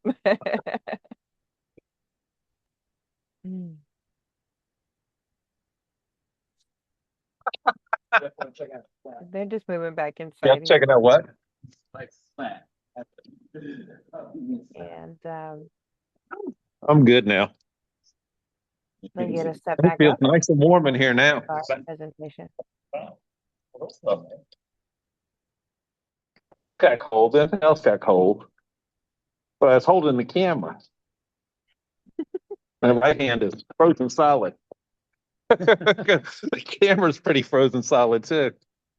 Hey Barry, when you hang up this video, would you let Dr. Brandon know that he needs to unmute his computer? We had to mute Okay. so there wasn't feedback. Thank you. Okay, gotcha. They're still out there. Okay. I don't know what they're looking at, but they were looking at something. Well, this is the point of these events, you know, they're networking events. So Oh, getting to be on the ground is really a special oh, occasion. absolutely. And Even though it's not as impressive today as normal.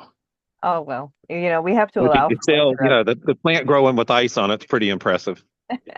yeah, and we have to allow for winter. You know, the idea of this is to work with what's real, not with what's ideal. So yeah, we're making good things happen, and one day at Yeah, a time. you've got Alabama here. It's kind of like Atlanta on, or kind of like Georgia on steroids as far as the extreme weather. So the cool thing about the method, everybody in our Zoom call, the cool thing about the method that they're using with the three products that they're using and hitting it with magnesium, the fertilizer, and the deer and rabbit repellent is that they're finding not only are the plants hardier and they can outlast things like intentionally being droughted, or in this case, they're looking intentionally at how well that plant is doing while it's literally got ice on it. A lot of those plants would be wilting on day 2 of such a cold. You wouldn't expect them to live much longer. It is the end of their season. But what they're finding is that these plants are staying alive longer into the Yeah, winter. it's Now, thriving with ice on it. It's literally we're thriving with ice on it, bright blue, bright green. yeah, and that is something that we're just observing right now. This is our first season getting to see it go through a winter like this, so it's really exciting to see what it's gonna do. I wonder if But that could make hard. I wonder if that could help with the problems they have with citrus freezing in Florida. possibly, yeah. Think I mean, about it. yeah, I mean, I would imagine it would because it's the magnesium and then all of the balance of nutrient uptake is absolutely strengthening the health of the peel Yeah. and the outer parts of the fruit. And it's also strengthening the cellular walls of all of the cells inside the fruit, which is why they're handling cold spells better. Our Hmm. work is connected to people in large agriculture rings, like down in Florida and in different areas where they're having these issues. So part of our experiments are to help our friends, Exactly. but we know that they're part of a big industry, and that means that we are directly affecting what's happening in the United States and then globally. Because if we can help get these fruits and vegetables healthier, and stronger, then our markets are doing better, our economy is better, you know, everything goes a little fluider. Bodies are better. I can't talk, but This makes me think of when we get early cold in Alberta and how it can really affect our crops. And I'm like, I know so many farmers in Alberta that I'm curious who would be interested in testing it out there. wonderful. Yeah, we'll have to keep talking because it's available for us to figure out all of that. And Good. I'm working on how I get it done into Belize. You know, I know so many farmers over here, and I Mhm. actually invited a ton of them to the Zoom call and realized none of them would know how to log into the Zoom call. So I'm They gonna remind have you to to. Maybe unmute what we need to do the for the Brandon. next Zoom call is get everybody in a physical location and put it up on the That's what I screen. was thinking, like do a group and that way the Belizeans we work with get to be present for this group and we can sort of have a co-networking meeting while they're having their networking meeting up there. You and I Hmm. could definitely arrange that for the Okay, next. let's do that. That sounds really I think good. they're signaling me to log off so they can log on. So All I'm right. going to go Thanks, ahead and log off. Absolutely. I'll freeze for you Good, anytime, Allie. good job, Barry. Freeze my I'm hands. impressed. You Bless you, impressed Barry. me. You're welcome. All right. And then I just need Dr. Brandon to unmute his Zoom again.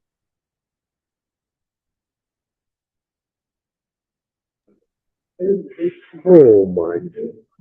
And that is part of the screen sharing feature. There's a little block when you go to set up your screen share. There's a little box in the lower right-hand corner that should give you the option of not mirroring your screen like that. There are so many settings on Zoom today. I remember starting Zoom when they were like point and click. Yeah, I can hear you now. Okay, perfect. So we're about to go to lunch, and let's say a little toast prayer before we do that. Are you guys gonna finish this part of the presentation before you go to lunch today, or are you going over to do lunch first?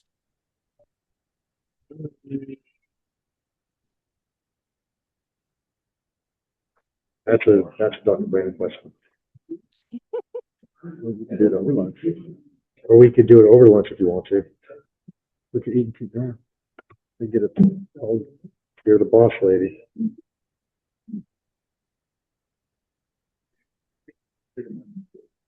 Who's the boss lady? You're not talking to me. You are. I'm definitely talking to you. Oh. A lot of people ask me, Nick, are you trainable? I definitely am. So if I know that we're kind of going into your lunch hour there. So if you guys need to go ahead and go to lunch, what I can do is take over the rest of the presentation for the Zoom call. And that way you guys don't have to wait.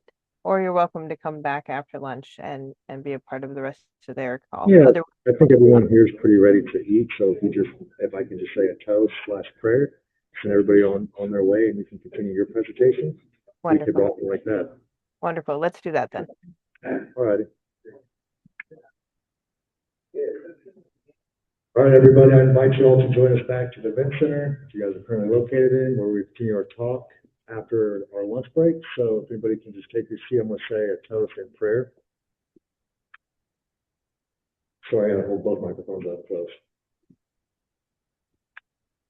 As I was writing this last night, I want everybody just to keep their minds open about this. A teacher of mine back in high school told me this, and they asked us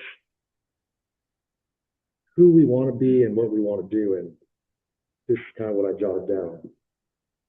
The teacher asked me, she said, Nick, what do you want to be when you grow up?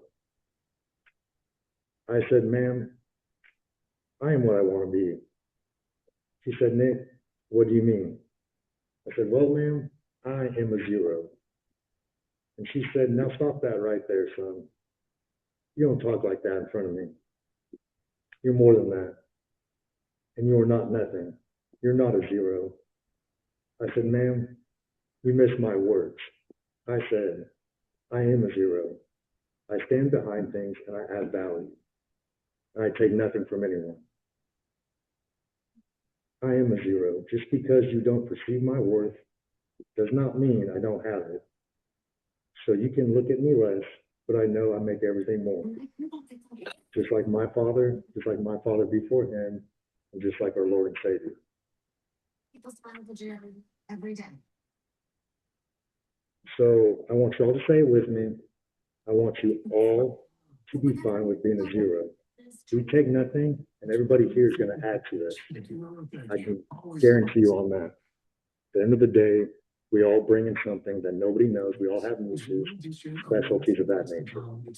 So at the end of the day, I just want to thank you guys for coming here. And again, thank you. I guess the food's ready, Dr. Brandon, to go eat. All righty.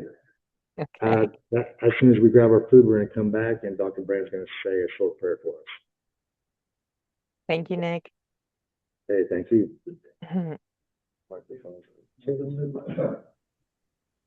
I'll say lesson, we're gonna have a jambalaya and, garlic salad back there, bowl plate, and you can eat it, eat at the back table, so stay out of this mess. All right, Ali, it's all Enjoy, Thanks, Nick. I'm gonna mute your guys' profile so I can talk to the team, okay? So, yeah, So, yes, ma'am. so Allie, we won't get to hear the Q&A, and when is the Q&A? So you can absolutely still be present for the Q&A, but apparently because their schedule got pushed back, they're going to go ahead and start lunch now. This is where the team is very much an on-the-ground networking team, and they're just getting used to the idea of having Zoom around, and they're all a little old school. So we're going to work our way. How dare you? How dare you say Oh, that? you love it. I call you out all the time. Where's my lunch? Oh my goodness, I should show you guys the picture of the lunch that they're having. It is incredible. I wish I was Do there. it. I heard jambalaya. Oh, yeah. Dr. Brandon, the one who was talking, is the one who makes lunch. It's all farm to table. Pretty soon they're gonna have, well, a season from now, they'll have enough produce that they can serve the entire thing made from what we grew with what we're talking to you about. Wow. But right now, it's whatever they can grow and share with us, plus farm to table of the local area. So I like that. That's amazing. Let me see how I can Now share. I'm extra jealous. Come on.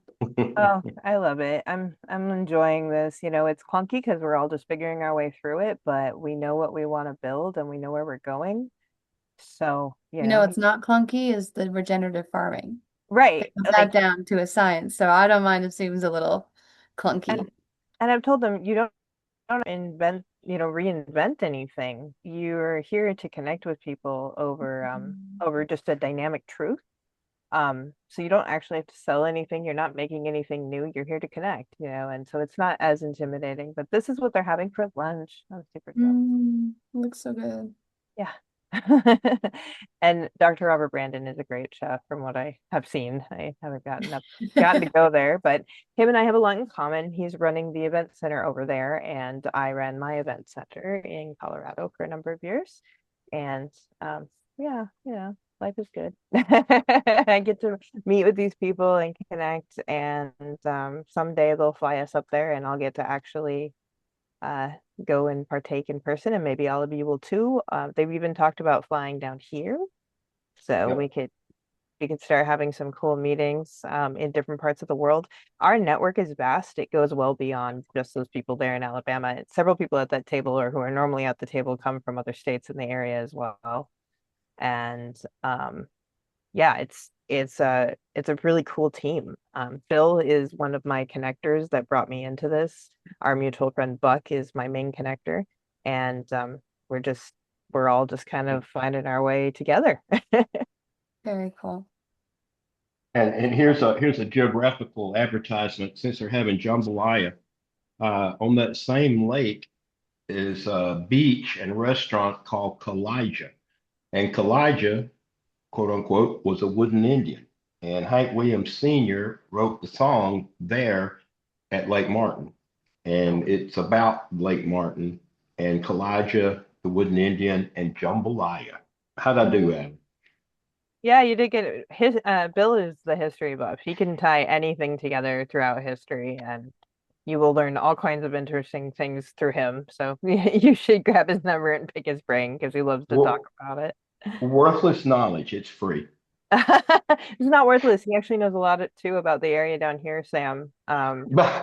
We're part of a bigger group of people talking about historical tourism in the area of Copperbank, Shinosh, Sartaneja, Olive Corizal district.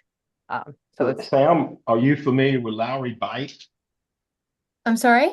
Are you familiar with Lowry Bight, which is where Orchid Bay and Cerros Sands and all that area is? Yeah, is it worry bite? No, Warry's different. That's Oh, on okay. the Warry So then Bight's on the other side of Orchid Bay, on the opposite side, over near Barracuda Lagoon, etc. Right. Okay, so no, No, worry bite, I'm not. okay, Lowry Bight, if you cross the ferry to the Laguna Seca, the inlet, you're No, familiar with, remember the ferry there, right? I do Right, remember the ferry. Is it the little ferry or the big the ferry? little ferry. If Okay, you so I moved here right when they finished that bridge, so I didn't get oh to go on that ferry. you missed it was like going into the past. I could tell you a lot of stories about that, and Allie can too. But Lowry Bight was named after Captain James Lowry, and he was one of the officials for Great Britain when that was British Honduras. I mean, the very early, there's a settlement there. You can still find the china and the things from the Brits when they lived there. But Captain Lowry, once he left exactly that area where Allie is, he was a captain of a ship, and he was pressed with charges for torturing a crewman that drowned in the process of the torture for punishment. And when they arrived in London, The crew turned him in. They had a trial, and he was found guilty and hung there in London. Wow. So I But want to start they're a naming bar. places after him over here. Yeah, I want to start a bar called Captain Lowry's Bar, and it's a good place to hang around if you know what I mean. Oh my. But So I'm going to share with you what they have for the rest of that part of the presentation. You are absolutely welcome to join in for when they pick back up the rest of the presentation. But I just want to make sure that you get a chance to see everything if your time is constrained. These are corn seedlings that Dr. Brandon had put through a germination test where he soaked them in the magnesium hydroxide. And I can't tell you how many days these are. That's his thing. But the ones here on the right were treated, and you can see that they have a larger root mass. And they I can't remember the word for it, but they go farther. This is his spiel, so I'm gonna mess it up. But yeah, they've had stronger root stock, and they've had 30 57% more root mass was what they were calculating it to be. Well, something happened. Oh, you plugged into my computer. To make sure you could still That was kind of, yeah. have the data. Okay, there we go. And this is kale that Scotty's been growing. And on the left, they're not doing anything with it and they're just planting it and growing. And then on the right, they're getting the magnesium hydroxide and the NutriPlant 643, which is the fertilizer. They've been using a magnesium from a company called Nanotech that makes nanoplatelets and out of the magnesium. I mentioned that earlier. And so they were experimenting with the uptake, like how quickly it gets up and gets other nutrients and magnesium up into the plant. And this is the results that they were having alongside that plentiful harvest product. wow. So they were, and they're planted at the same time. They're, this is just the typical thing that they've seen across the board. The company that they're using the magnesium from has actually been doing testing for like 25 years. They're very tried and true and been around, and they're just working on getting their I think it's their agriculture certifications so that they can become a commercial product. So right now they're on a beta testing program, and that's what Scotty is doing here. Is this is part of their beta testing. Dr. Robert Brandon's doing some beta testing on the farm there. And then we also have a commercially available product that's got magnesium in it that we're also telling people about just in case they don't want to be testers or if that's just not viable for them. But same thing here, planted at the same time, treated and untreated, untreated on the left, treated on the right. And they're getting fruiting bodies earlier, which is a big deal for farmers because typically we're looking at about 3 seasons a year for the cold crop farmers. Oh, Ane, you were saying, and I hope I'm saying your name right. You were saying about doing frequent winter growing. When is your last crop done?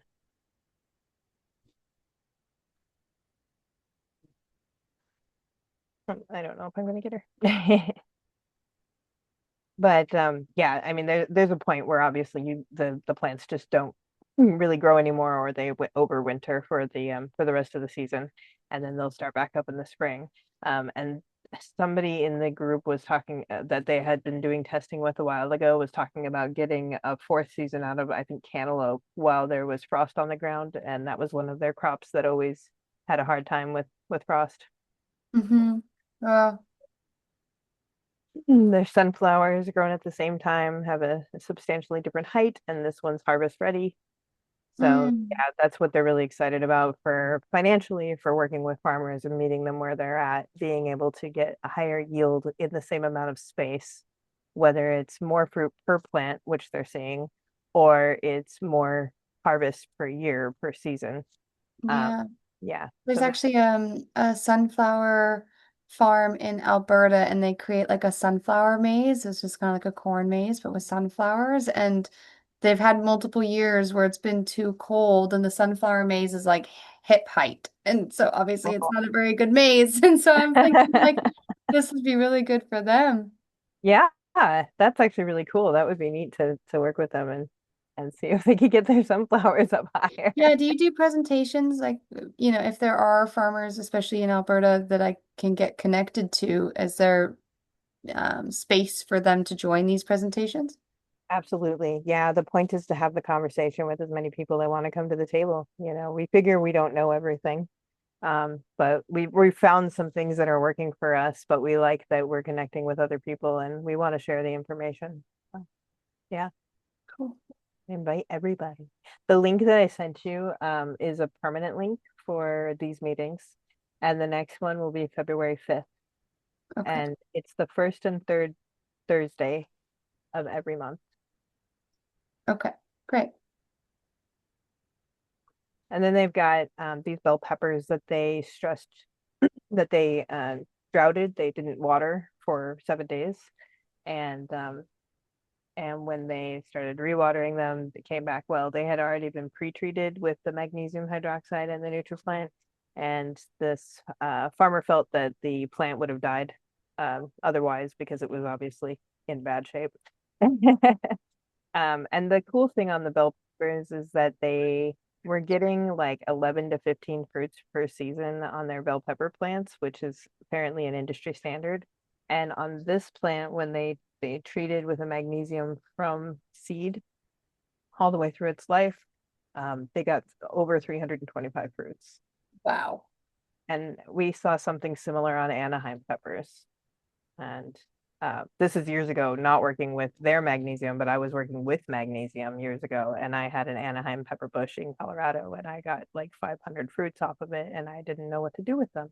I'm like, I'm not actually a farmer. Here ever. Right. Freezer was full. We were drying them. Yeah. And then on the fruits that they picked, kind of the same thing. This plant on the left is from an untreated plant. This one's on the right is from a plant that they put the magnesium and the fertilizer on, and it's substantially larger. They said about 100% bigger, and the farmers are all geeking out about the color. So I'm they said that this color is really strong and means it's more flavorful, especially if you can pick it off the vine at that point. Which I've seen down here when we're growing our bell peppers, but we haven't done as much of the bell peppers as we've done fruits, cantaloupes and papayas and things like that. So I'm less I'd familiar. say the bell peppers I purchased look like the ones on the left. Yeah, typically, and they're supple, but they're not like bursting with suppleness, and they're rarely big, and Yeah, they're quite small, honestly. And they've got a lady from, I believe, Network 21 who came and she was talking about how they actually tasted like she expected a bell pepper to taste. And one of the big conversations they got into was how tasteless commercial food is. And for me, it's watermelon. I cannot eat watermelon or bananas or anything like that when I'm up in the States because there's just no flavor to them. And Yeah, coming down here and tasting a banana for the first time or celery. yeah. Celery is so flavorful here. It used to just be a filler and now it's like the star of the show. Yeah, It's yeah. good. Yeah, it's nice to be in a place where the soil's good and healthy, and that's one of the big challenges up there is, down here when I work with a farmer, I go and chop things from the bush and I lay it down on their soil so they have nutrients to degrade right there. Like I'm very natural and basic, and I typically am not going to buy anything. But these guys up there, they don't have a healthy bush around them to go take material from. Everything's been monocultured for so long and everything's been sprayed for so long that their biggest challenge is that all the soil is unhealthy and depleted. So I'm very intrigued because they don't have them in this presentation, but the nanotech company has some good results about soil intake of the nutrients. And I'm working on getting those for one of our future presentations so that we can show, and there's another test result that's going to be out soon. But they're trying to test what's happening in the soil and what the nutrient quality is and in the fruit so that we can actually show the actual nutrient density of this fruit is greater. Cool. We're getting there one day at a time, but they've been really plugging away at this for a while and doing good things. Same thing here. These Roma tomatoes. And then this is their big happy Better Boy tomato plant that they've gotten over 7 bushels off of. A lot of And tomatoes. What was that? So that's a lot of tomato sauce. Oh my goodness. So yeah, the synopsis is that they're getting healthier plants, healthier fruits. Everything's more nutrient dense and sweeter and increased nutrient uptake. You see the stronger stalks. They're not having problems with the wind blowing things down and breaking the stalks as much anymore. So good things. And then the increase in harvest is probably the big thing everybody's really excited about. The magnesium has been tested and they guarantee a minimum increase of 40% in your yield just by using the magnesium alone. So we're really excited about when it gets added to the fertilizer because the fertilizer is one of the purest fertilizers we found. And then the deer and rabbit repellent have been imperative for them up there. I don't know that you'd necessarily need it like down here as much because I don't hear as much of our farmers struggling it with Jaguar and crocodile repellent would be right. We necessary, need a donkey. Awesome. and Dr. Fly repellent and mosquito repellent. Right. Hey, if you put that deer and rabbit repellent on you, I bet no Dr. Fly would come near you. Nobody else would either. Phil, you can test. I maybe missed it earlier, but in the critical points of influence, is there a point in time where the magnesium spray gets used, or does it just throughout the entire process? So they're doing it. They're there's 4 different tests that they've done. One of them is at seed germination state, so they soak the seed, and they're having big results with that, which was the corn picture. And that's just one of the batches of seeds that he's done with that and went really well. There is spraying it on the soil. So I'm working with somebody down here who we're going to try to get some product to, and he has citrus greening problem, and their root stock is all they have left of all of these. I think it's 15 acres of citrus, and their root stock is struggling because the citrus greening just decimated everything else. And they will be spraying it around the soil first so that the roots will start uptaking quickly. And then plants that are already in growth state are getting a foliar spray. And most of these products are listed as foliar sprays. The deer and plant repellent, the deer and rabbit repellent. Let's repel those plants. Is is yeah, it's a foliar spray, and then the new magnesium one that we're trying out, which is called Photomag, it can be either a foliar spray or an irrigation drip. But I think honestly, from what I'm reading about the density of each of them, I think you could use any of them in a drip if you wanted to, or there's a lot of ways you could go about putting it on your plants. The idea is that we're working with products that are flexible because we want to work with people where they're at. You're not going to need the same amount of magnesium on your soil as I might in a different area. So we want to work with things that are adjustable and scalable. We have people who are coming to the table with $1 million or 1 million acres, and we also have people who have 10 acres on their family farms. And we just want to be able to keep that conversation going because we all matter in the scheme of what's getting put on our table. Yeah. Yeah. Very cool. So I have information about the products if you want to see it. And otherwise, I think it's really just talking to people about teaming up with us and uniting with us and like-minded individuals coming back for more of these networking meetings. Right now, the network meetings are just these free meetups. If you get the opportunity to be in Alabama and enjoy an amazing meal, they would love to have you out there. And eventually they're going to host one of the big regenerative agriculture events. Cool. Dr. Brandon has just recently attended one in Kansas that went over really well. And we've heard from a lot of people that there's not really a lot of people in this area of the US having this conversation in big group gatherings. And we happen to have a big network, and they're very dynamic in the different industries and even policy making capacities that they have. So we felt it was a good responsibility of ours to keep that connection going. So you'll be invited to a future event where it's an actual paid event as well, but we're building that. Amazing. That's very exciting. Hopefully I can leave the country by then. Right? Yeah, you're getting your residency worked out, right? Yeah, I'm gonna apply within this month, as long as I get my paperwork sorted. I've already done the medical, I've crossed over the year, so I just have to actually go down to Belmopan and put in the application. Cool. So, yeah, quick question. I'm thinking about Alberta farms, I guess, because I'm an Albertan. They all use tilling. Their soil is trash. Is this something, and maybe I missed it before, but I want to understand properly, like, do the magnesium sprays help even the most desolate of soils, or is this something where you're, you know, So it's about balance. I would never tell you that it's like one product is your answer. But what they're finding is because most of those plants are in a state where their cellular walls are depleted in the ability to be a semi-permeable membrane to get the nutrients into them, they're struggling. And it's probably because of all the different imbalances that they're already having. And dehydration is one of the main ones. And just like in a human, in order to get rehydrated, you sort of have to reopen that cellular wall so that the semi-permeable spots along the cellular membrane are actually able to let nutrients and water and things like that pass through. Um, so it's the same thing there. We sit around together and come up with a protocol of what would be best for that farm based on what's happening. So just like with the patients I see here in Belize, I get in their home and I ask them what's going on with you, and then we work it out from there. It's the same thing with the plants.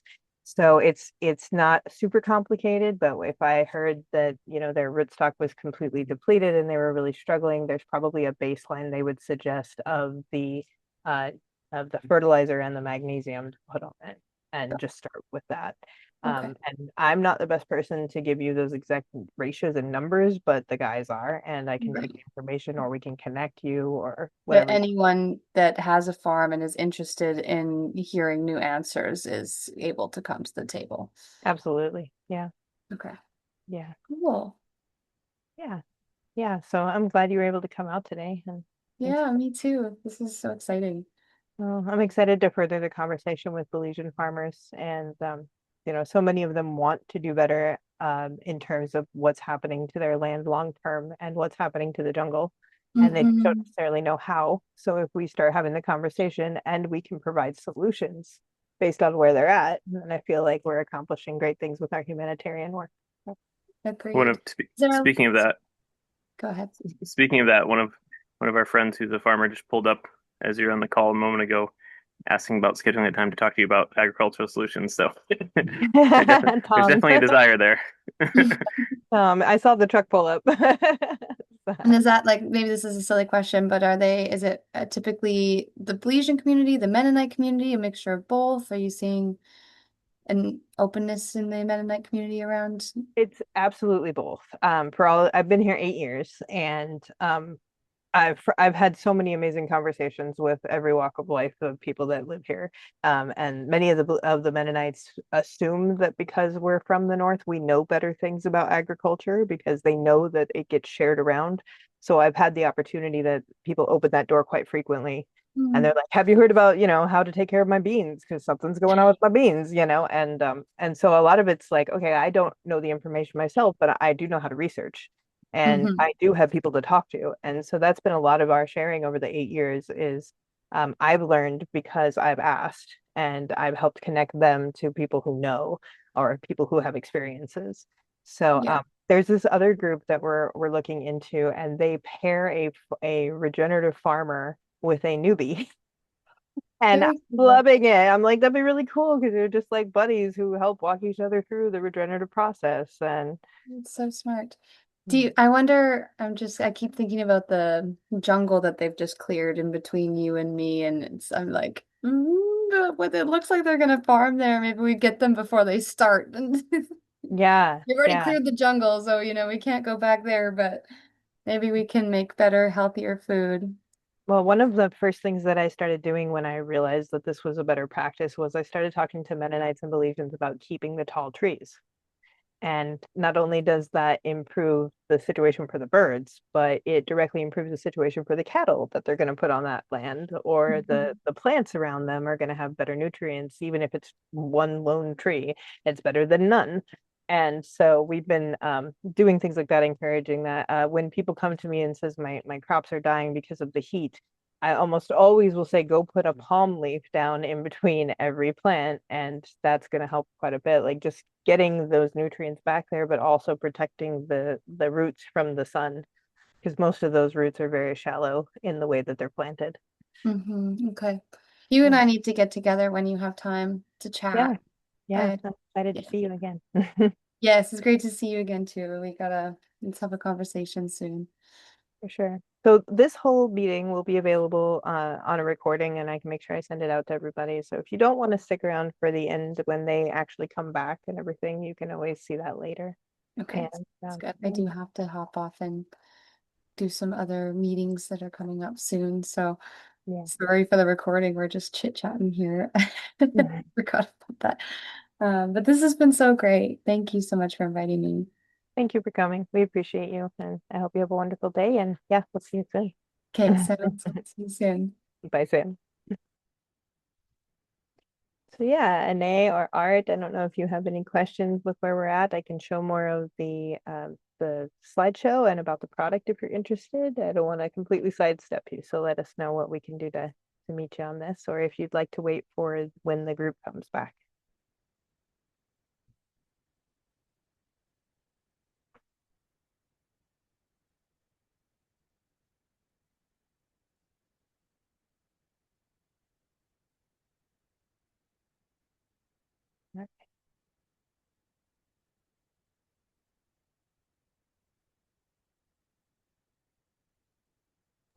Okay, Allie, we can't have dead air.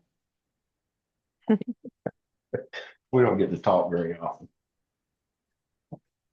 Yeah, Art is he's there at the Southern, and he's he's a very great resource for some of the things that we've been talking about doing. And I'm happy he's on the line. He he's he's pretty dynamic. He's not pretty, but he is dynamic. Oh, you got to be nicer to your friends, Bill. They'll like you more.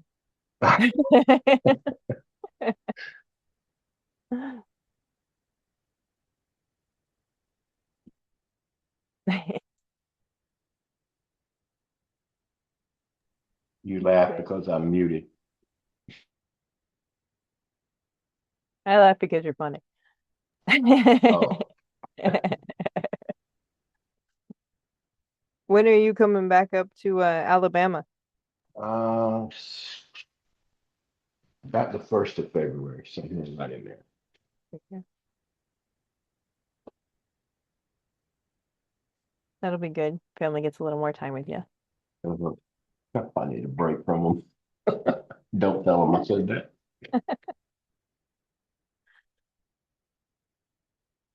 that. So do you have any farmers that you were able to bring to the table today, or who's there for your list? Not farmers, just people that are in the network. I mean, everybody knows somebody Sure. that does, and so I think we've got a good group today. Great. Well, what excites me is that the conversation isn't just about farming, it's about that expanded network and how it all overlaps and affects each other. Yes. And we're going to have to change location. The Great Dane wants to make noise, and I can't stand the Great Dane. You could just send me Kids. the Great Dane. Kevin, can we Kids. have the Great Dane?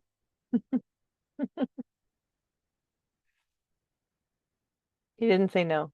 I also didn't say yes.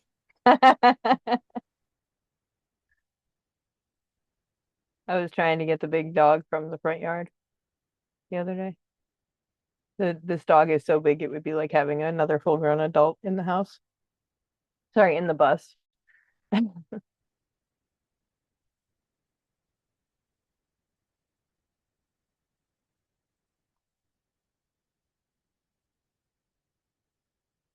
right.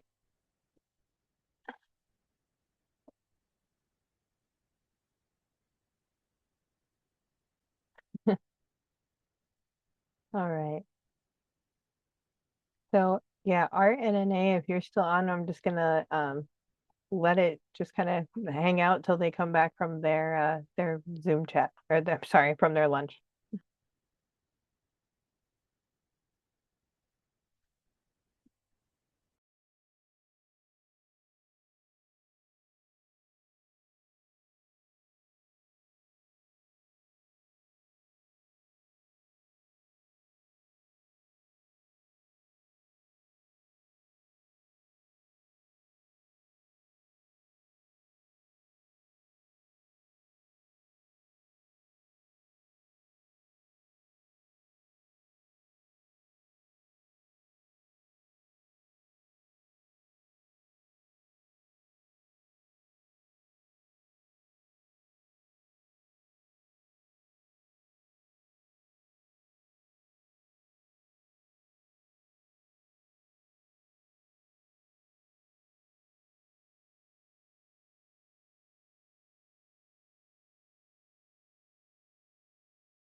Is there anything you need?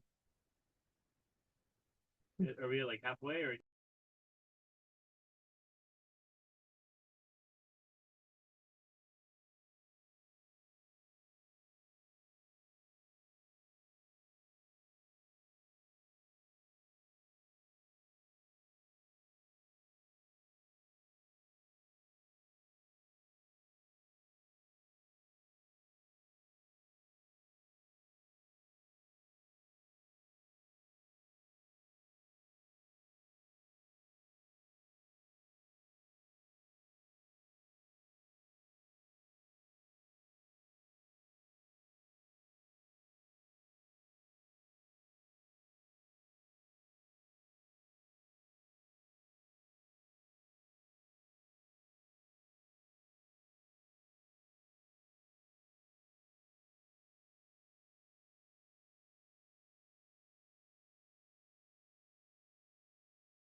Hey, Nick.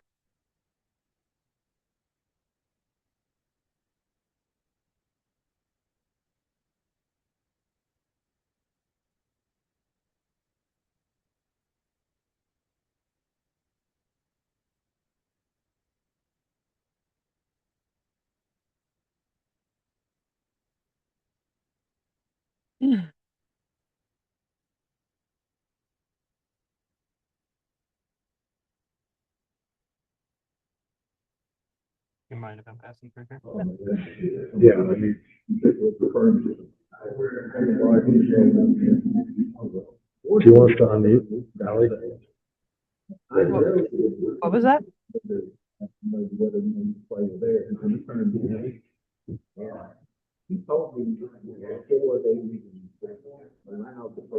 I'm unmuted. I can hear it when you're close to the computer, not the I'm using my microphone. computer, right? Okay, then Dr. Brandon's computer needs to be unmuted. I'm unmuted. He's unmuted. I'm gonna mute mine. Give me 1 second. Yeah, he should. How we gonna do this talking about this plan? You gonna talk about the corn and we'll switch back? Can you hear me, Ally? Yep.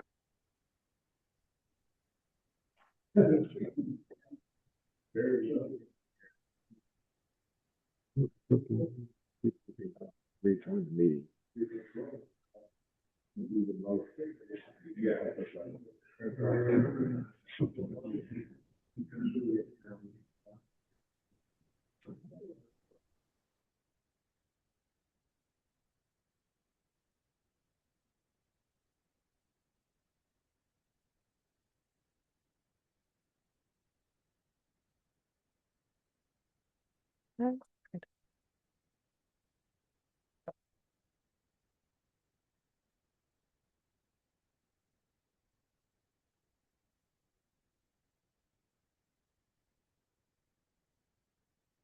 Somebody needs to snap a picture of Scotty today.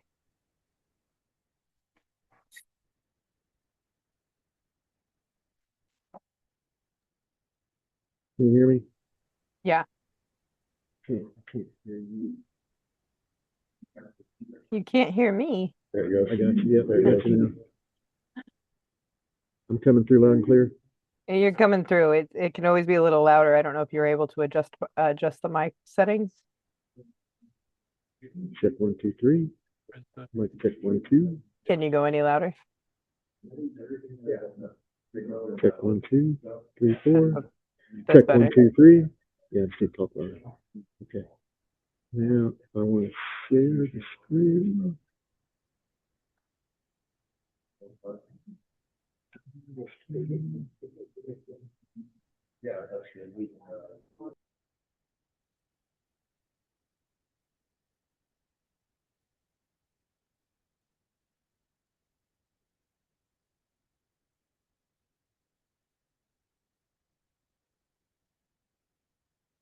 Not getting any audio.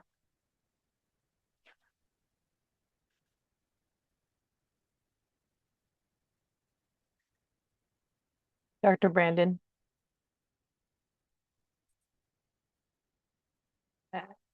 We're not getting any audio.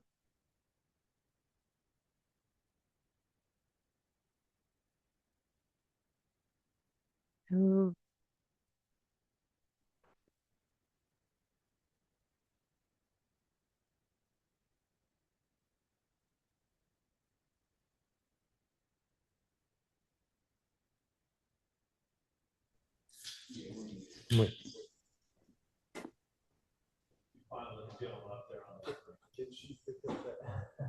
Can you pick up my voice off my MacBook? Yes. Okay, so we'll just use my MacBook then for the volume. That's great. Clear too. Perfect. Can you still hear me? Yes.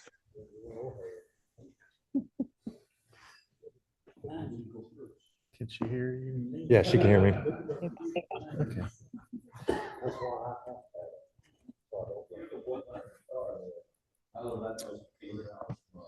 So this isn't working then, what you're saying? That's exactly right. You're gonna use my, and this is a MacBook, so it's pretty good at picking up the sound. for you. We'll have a day where Good, we Ally. all out. Yeah, we're You're doing in, just give us a this. thumbs up or down. This is good. All right. Can you still hear me? Yes. Perfect. All righty. Okay, so we're going to just show some results of testing we've been doing. This is a very recent one I did. Scotty mentioned that he and I have gone into cahoots and started growing Jimmy Red heirloom corn together over his farm in Chambers County, which is the next county over. And I was excited because I'd bought non-GMO corn seed last year, and then we harvested it. And I said, I wonder, because it wasn't cheap, and I wondered if when we shelled the corn, if I could plant the corn and it would come up and produce again. So I said, I'm just going to throw some seeds in the tray and put them in the greenhouse and see if they come up. But since I have all these friends that are in the magnesium world, I'm going to do a little testing and talk to Tom as well. And so this is from last month, putting some corn seeds in cells in the tray and put them in the greenhouse.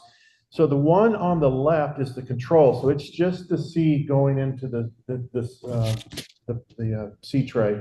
And the one on the right is a magnesium seed soak. And Tom, these are only 24 hours. I didn't compare these against the 48 hours. So I soaked these seeds for 24 hours before I put them in the soil, in the seed trays. So they were both planted at the same time, same soil, everything's the same, got the same amount of water, the same water schedule, no additional fertilizer supplements. And this is about, I think, probably equal to about the third week. So, it got cold. It's a little hard to simulate growing conditions out natural. But what I want you to see is the 3 plants on the left. I just pulled 3 out on the left, and you can see that those roots, not just the length of them, but the volume of them. So you see the one on the left comes down to about, a little bit from the bottom of the page, and then they progress a bit smaller. But then looking at the ones on the right, much a longer root length, but also just the overall root volume. So this is on a young plant. So this is just soaking the seed in the magnesium for 24 hours, and the difference that resulted in these corn seedlings. So obviously with a much more root, you're going to have more nutrient uptake. It's going to be a much healthier plant. Obviously, it's the roots are going deeper into the soil for even things like water uptake. So drought stress would be verified. I see greatly in this little kind of trial that I did. It wasn't a real professional trial. Just, let's see what happens if we did this. So I kind of had expected outcome. I knew the magnesium treaty would be different, but obviously this proves that it doesn't just make the plant greener, it really develops a stronger root for better production and better plant resiliency. So you got a thicker root, you got a longer root, and it looks like you've also got more of the fiber coming off of the main stalk root. You got it very dramatic. Yeah, it's a big difference. Yeah, all those things Barry said, not just root length, but the mass, and then the secondary root fibers off of the main roots. So the overall surface area would be much greater for the magnesium treated root ball. And the depth of the root is much better for the soil, right? It breaks up the soil. What's that? The depth of the root also is a big factor for the quality of the soil. It breaks up the soil. Yeah, you'd have less compaction, more aggregates, and all those good things. That's pretty good from a marketing guy. Yeah, so just the deeper the soil, at the root can go, that tap root will go down and it'll hunt where the water is. Even if it's just one hair, it goes down to try to find where the water depth is. The more roots you have on you, it might be, the more roots you have on it, the more that seedling is going to suck up the nutrients.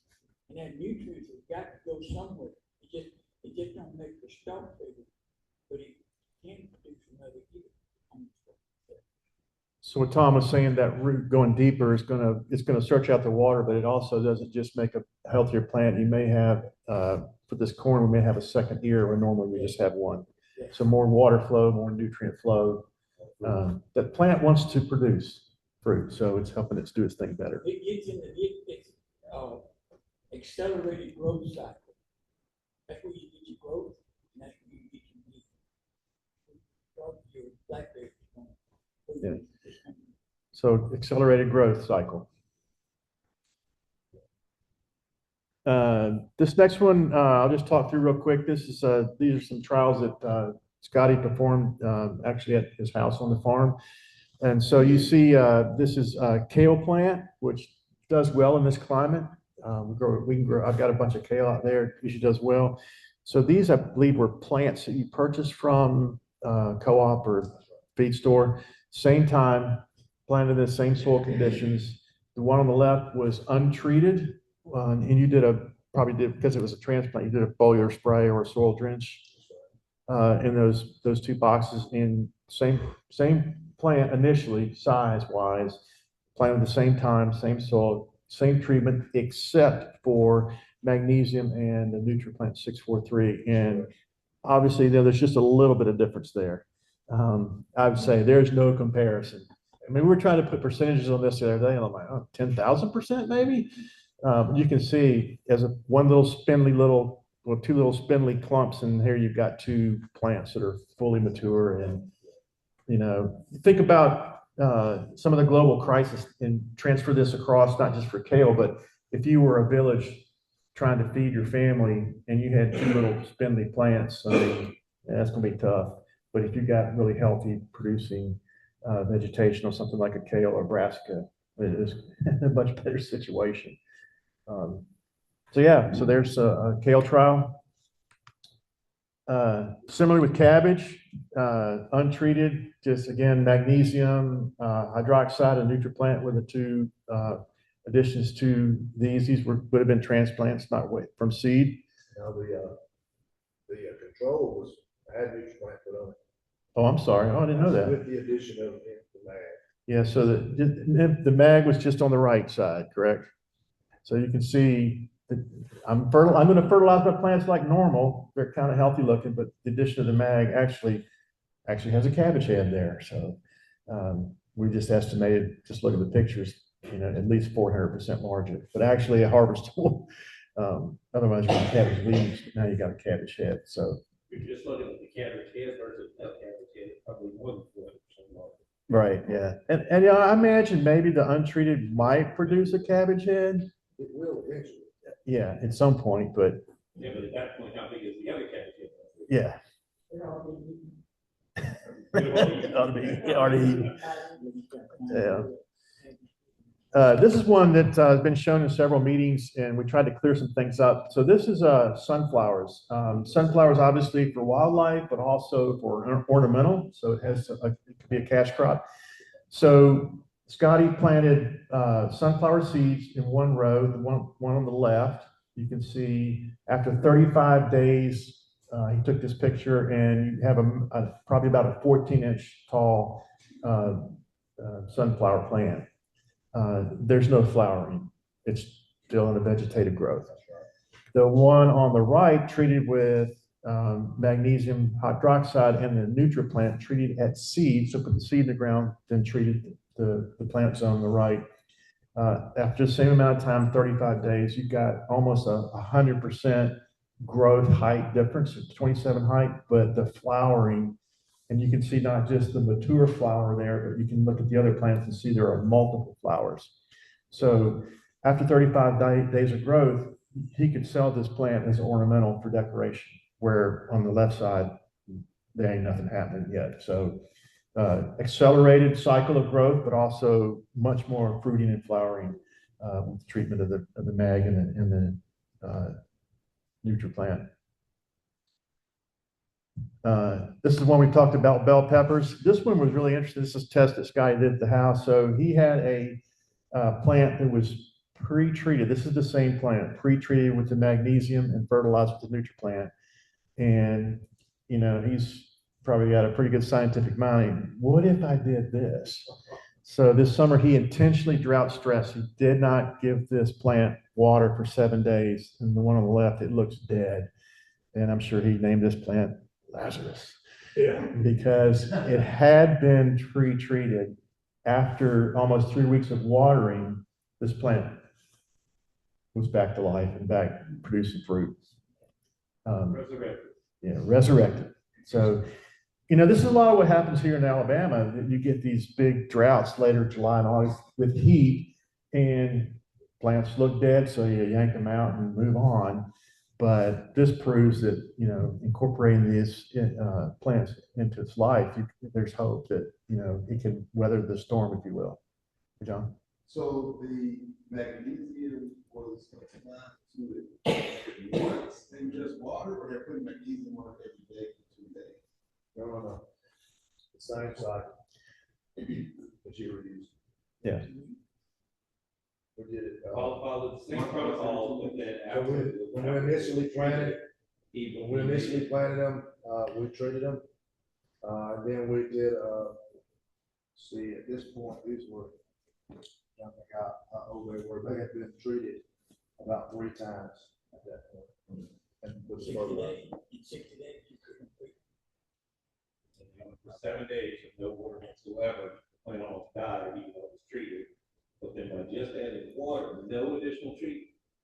No additional treatment. What amazed me about it was, came back with that much wisdom. if you look at the leaves, I mean, I've seen dead plants before. And I said, well, the fact that it still has some green in it, I couldn't believe that, because typically after 7 days, in the heat that we were in at that point, that thing was dry, Scorched. and it still had that green in it. And every morning, when the dew got on it, you could see just a little bit of life trying to come back in. So I stressed it out for 7 days, and then we started watering. The cool thing is, if you look at that after 20 days, you really look down in there, you'll see blooms everywhere. So this plant on the right started reproducing. It came from that near death to reproducing. Well, not only that, look at the difference in your stalk. The stalks grew thicker. And just added the water to it too. Yeah, that's, you know, indicative of what we were saying about nutrient flow, water flow. It didn't just come back to where it was. It Right. exceeded where it was. Yeah. With just water. Okay, now this one is crazy. So this is the plant we just looked at on the previous slide, correct, Scotty? No, this is not. Okay, I'm sorry. This is not the plant. I thought that's what you said the other There's day. a fruit that comes. The Oh, that's right. Oh, yeah. Okay, so this is a different plant. So this is an untreated, this is a bell pepper plant again. So it's untreated on the left. And typically our bell peppers will produce 12, 15, maybe 20 peppers in a season. This particular plant that Scotty treated with the magnesium ended up producing about 325 peppers on one plant in one season. Fantastic. Which is. Let me add something to that. You just got to say. Years ago, when I started this, I had the pleasure of talking with a PhD botanist named Stephen Whiteside. He worked in Washington, D.C. He also worked at the University of Oregon. He farmed his about a book. When I talked to him about bell peppers, he said, it don't matter what you do, that bell peppers, it's not going to produce but 10 peppers per plant per year. Scotty, how many did you get off yours? 325 with that plant. I got 216 off of mine. And my wife wanted my pot to plant something else with, and I pulled a perfectly good plant up, because I had answered my question. I went over the 10 peppers per year, and we planted another species for that year's growth to test another. But the book says 10 peppers per year. It has no comparison to what, when you treat it with magnesium, what you do. Well, look at the size of the peppers too. Yes. That was not even with the 643. That's just magnesium on this one, right? On the right side, yes. So let me point something out to you guys. Everybody see that gray area right there? Okay. So this was, I mean, that plant looks pretty healthy, right? But if you look at that, that's anthracnose down on that pepper. Yes. And this was our control peppers that we had planted. This is our treated pepper. We never got anthracnose on any of these. And two reasons I took these pictures. That's 2 of my fruit that are infected. I lost 50% yield off these plants because we got that infection that did not come from. I think it was personally, I think it was genetically in those seeds already. We didn't do anything to try to stop it because we were doing this experiment. I want you the main reason I want everybody to see this, you see the stages of this pepper, and look right there, that's a bloom. That's why we have so many peppers coming off these plants. We're all the way from a mature plant, a pepper or fruit ready to pick, all the way down to a bud that's starting to set. Continuously, we have that. This plant was about that tall, which is unheard of. Yes. And Mr. Tom has the same story to tell. I mean, we're getting these pepper plants up 3-4 feet tall, which is unheard of. Typically, they're no more than 15 inches tall. That's why they can't grow but 10 peppers. But I want everybody to see that. This was not on here, so we kept that off. It affected every one of these controlled plants. The whole field had it. You know, we probably had maybe 75 of these planted, and we had 50% yield because of that. I mean, you see how old that, look at that, the color, see that color on that plant, I mean, on that pepper, it's become very mature at that point when it gets that color versus these green ones. It's got it too, you just can't see it from the leaf, but that's a prime example of what we're seeing. These peppers, look how healthy they are. And the taste is just, I don't know, the taste is incredible. That's a 2,100% increase. 2,166.66666666. A bunch. Let me add something there. Once you get that disease on anything that you grow, whether it be tomatoes or whether it be peppers or any other, once you get it, you have to really aggressively attack it with magnesium and use it sometimes as much as 10 times more just to save your crop. If you treat it in the beginning, you can eliminate this. This is something that I cannot say that I can help about. You can eliminate this. Can you overshoot? No, you cannot. So you can't, so if you make a mistake and you put too much application. Nope. You can undertreat it. Okay. But you can't overtreat it. It's the same thing in your body.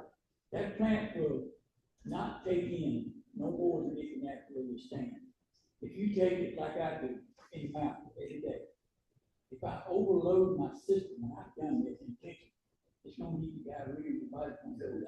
Okay. Once you throw it off, you can go right back to taking it from the or you're going to get a little more diarrhea, but it's not going to hurt you. You back off. You can find the sweet spot of that pepper plant. And I like to say it like this, and I'm not a PhD, but hard knocks and experience is that when an eggplant, when you treat it and you plant it, it's got a series of growth that takes off. If it can reach that accelerated growth, and that's where you're going to get double your height, double your stalk size, double your strength, double your bloom, and all of this combined. But and the reason is that it gets that accelerated growth is once you plant that plant in the soil, it has got to be, it's in competition of every virus, every bacteria, every fungi that's in the earth naturally. When you put our stuff around the roots and you fold and spray it, like it's recommended, you are shielding so much. This is something that I can't talk about, but I can tell you about it. You can shield that plant from the viruses, the bacteria, and the fungi, so that that plant is not competing with fertilizer and the nutrients. Bacteria are still there. Like Dr. Brown said this morning, you got two kinds. Dr. Whiteside told me this on the phone. He said, you got a stupid kind and you got a smart kind. The stupid kind eats everything in the middle of the roads, but it's home free. Then when it starts to run out of what he needs to live off of, he feels the pools going to the plants. So that stupid one won't stop. He just goes barrel in, and he hits our magnesium, and he's already so tight, floated like a balloon. Anything he gets sharp enough, it's going to erupt it. And that plant has all the food that he couldn't move off that road to get brought to him. The smart bacteria or virus or fungi gonna call it radiation. They'll feel the radiation of the nutrients coming from that plant, but that's where the source is. And if he just runs in there, he'll be open to it. But he stays back at a level that this bacteria can stand and live and eat. As he eats, the magnesium and him moving is wearing the coating, that the skin out. Until he eats itself enough that it explodes. And then the plant roots are right there ready. And when it busts open, it enjoys the root, the nutrient that the bacteria brought to it. That's in the accelerated growth that we start really producing the 375, 25 bell peppers. Tomatoes do the same thing. But tomatoes has a little bit of difference. Actually, it's got that acid. So you have to use a little bit more product to tomatoes than you do this pepper. Tommy, you said you had some plants that were 400 peppers per plant, right? Yes. That's the true bell pepper. Yeah.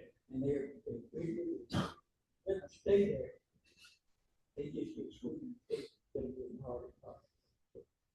Have you guys found any use case where any type of vegetable or fruit or plant that this does not have any efficacy on? Not yet. I haven't found one yet. Now, the next slide of this same pepper, these peppers are for that same. Yeah, this is the one I was talking about. The one that is drought stress. This is pepper. This is from the same plant. Well, just the number of peppers. Look at the size of it. It's more than twice the size of the untreated ones. I wish I could say they were all that way, but they weren't.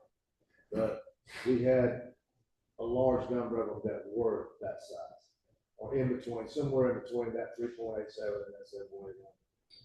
And probably some even bigger. I got some pictures of some strawberries in paper plot with Negro and I heard a woman scream, and I thought she stepped on the snake or something. She had a strawberry big as my hand. I've got a picture of that. It's proof. I got a picture of that. I won't give you that. Go ahead. So just a couple of things too.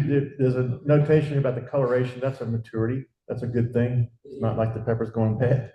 So Tom said the longer on the plant, the sweeter, the tastier, but obviously bigger. Yeah. So this is a really good thing. So obviously with the magnesium and the NutriPlant treated, resurrected plant produced this. If you've been here about 3 meetings ago, he served those peppers. Yeah. Best peppers you've ever tasted in your life. I mean, bar none. We can't even describe. He also served jalapeno peppers. You ever done with it? Richer flavor, but boy, they were hot. The Hispanics loved them. So Tom's mentioned tomatoes. So here's a trial from Scotty's did a aroma tomato plant. This was a transplant, or did you start this from seed? 20 years. Oh, it came from our greenhouse. So yeah, so we've done in our greenhouse, started some tomatoes from seed, and we treated some of the cells with magnesium. So obviously the one on the right was a treated cell, and the one on the left is untreated. That's right. So it's a Roma tomato. So certified seed, and then fertilized with NutriPlant. But obviously see the same soil, probably see the same treatment of water, sunshine, all the good stuff. So comparing those. So this is Scotty's son standing behind a single tomato plant, a Better Boy tomato plant, which share this. It's indeterminate, which means it keeps producing vines. And you can see after 90 days, it's what almost getting pushing up to 5 feet tall. That's one plant. So I didn't tell you guys the other day on the phone, but so these plants, they'll reach, Ms. Tom about this, they'll reach points where they won't stop bearing, but they'll slow down and they'll defoliate. So we went in this plant, prior to this, we went in and we pruned it way back. So this is all regrowth that we're seeing here. And, you know, and then our harvest, our yield just took off from there. This is all regrowth. This is a second growth. At 90 days, that's what I want y'all to look at. That 90 days makes a lot. Doesn't it? For 350 tomatoes on one plant. We probably got more than that off there. You can't count that high, so. Yeah, I mean, we were pulling we would pull 6 to 8 bell peppers. We were pulling 25 to 30 tomatoes. So you can see he's saying 350 plus, which is, you know, north of 7 bushels of tomatoes from one tomato plant over that 90 days. So my comment earlier about you don't really need a garden, you just need a flower pot. I mean, can you consume 350 tomatoes in 90 days? Or maybe it's something you could share with your neighbor or your community. So this has great implications to urban food issues. Absolutely. Where space might be limited. I mean, imagine that on a tomato fish. Those tomatoes are awesome. Yeah. So I ate more tomato sandwiches than I've ever eaten in my life. So yeah, nutrient dense, healthy all the way. And I don't see any disease on that plant. I really don't. No, it's healthy. Oh, one thing about that, it's funny you mentioned that. So we had planted some controls and the same blight or the anthracnose, what we're calling it, that attacked those peppers, attacked those tomatoes. And we had the same problem. And Mr. Tom had the same problem. After that, he and I conferred with each other on the telephone about it. And that just goes to show you see nothing wrong with that one. But that other one, the control plants were showing the same sign. We're getting those rotten spots in them and that anthracnose attacking them. It attacked the plant, the bees, hell, you know, they stood fast through it all. That's a really big issue for us in Alabama with the humidity in tomatoes. It's tough to grow a good tomato. You can grow a tomato plant, get a few fruits, but all of a sudden it goes bad really quick because we have such a problem with humidity and diseases that are, you know, transported from plant to plant through the air. Resistant to that? Sir? With these plants, the Yeah. fruits off of this one were resistant to those issues? Yeah, so the treated plants were. Yeah. We didn't have that problem on. We I got think it's Tom, 350 you said you had a little bit of an issue, didn't you? A little bit, but I pulled my tomatoes off that was showing this, and I tripled up on the concentration of foliar spraying into the roots. You eliminate. Yeah, so you can't eliminate it, but you have to go into combat mode to do it. You know, once you get to that point. But I never had a problem with these at all. And like I said, we're not talking about these things on the other side of the farm. You know, those control plants are literally 20 feet from this plant. It's just like a human body. If you have a healthier human body, a stronger immune system, you're going to be less resistant, more resistant to disease and crime. Same thing is happening with plants. And so kind of think what you're hearing is, I think a lot of the things we do in ag are reactive. And so I see this thing, so then I do this thing. And a lot of these chemicals and sprays and whatnot are that. They're not preventatives. They would market it as a cure. But what we're seeing with the magnesium and the combination NutriPlant, it's both. It's a preventative and a cure. Yeah. So it's offense and defense. That's how I'd say it. So just kind of wrap things up, the benefits of the magnesium we're finding in this NutriPlant. Obviously, we get a healthier plant. We've seen the bigger root mass, stronger stalks, increased nutrient uptake, and obviously the resistance to pathogen, pests, and diseases.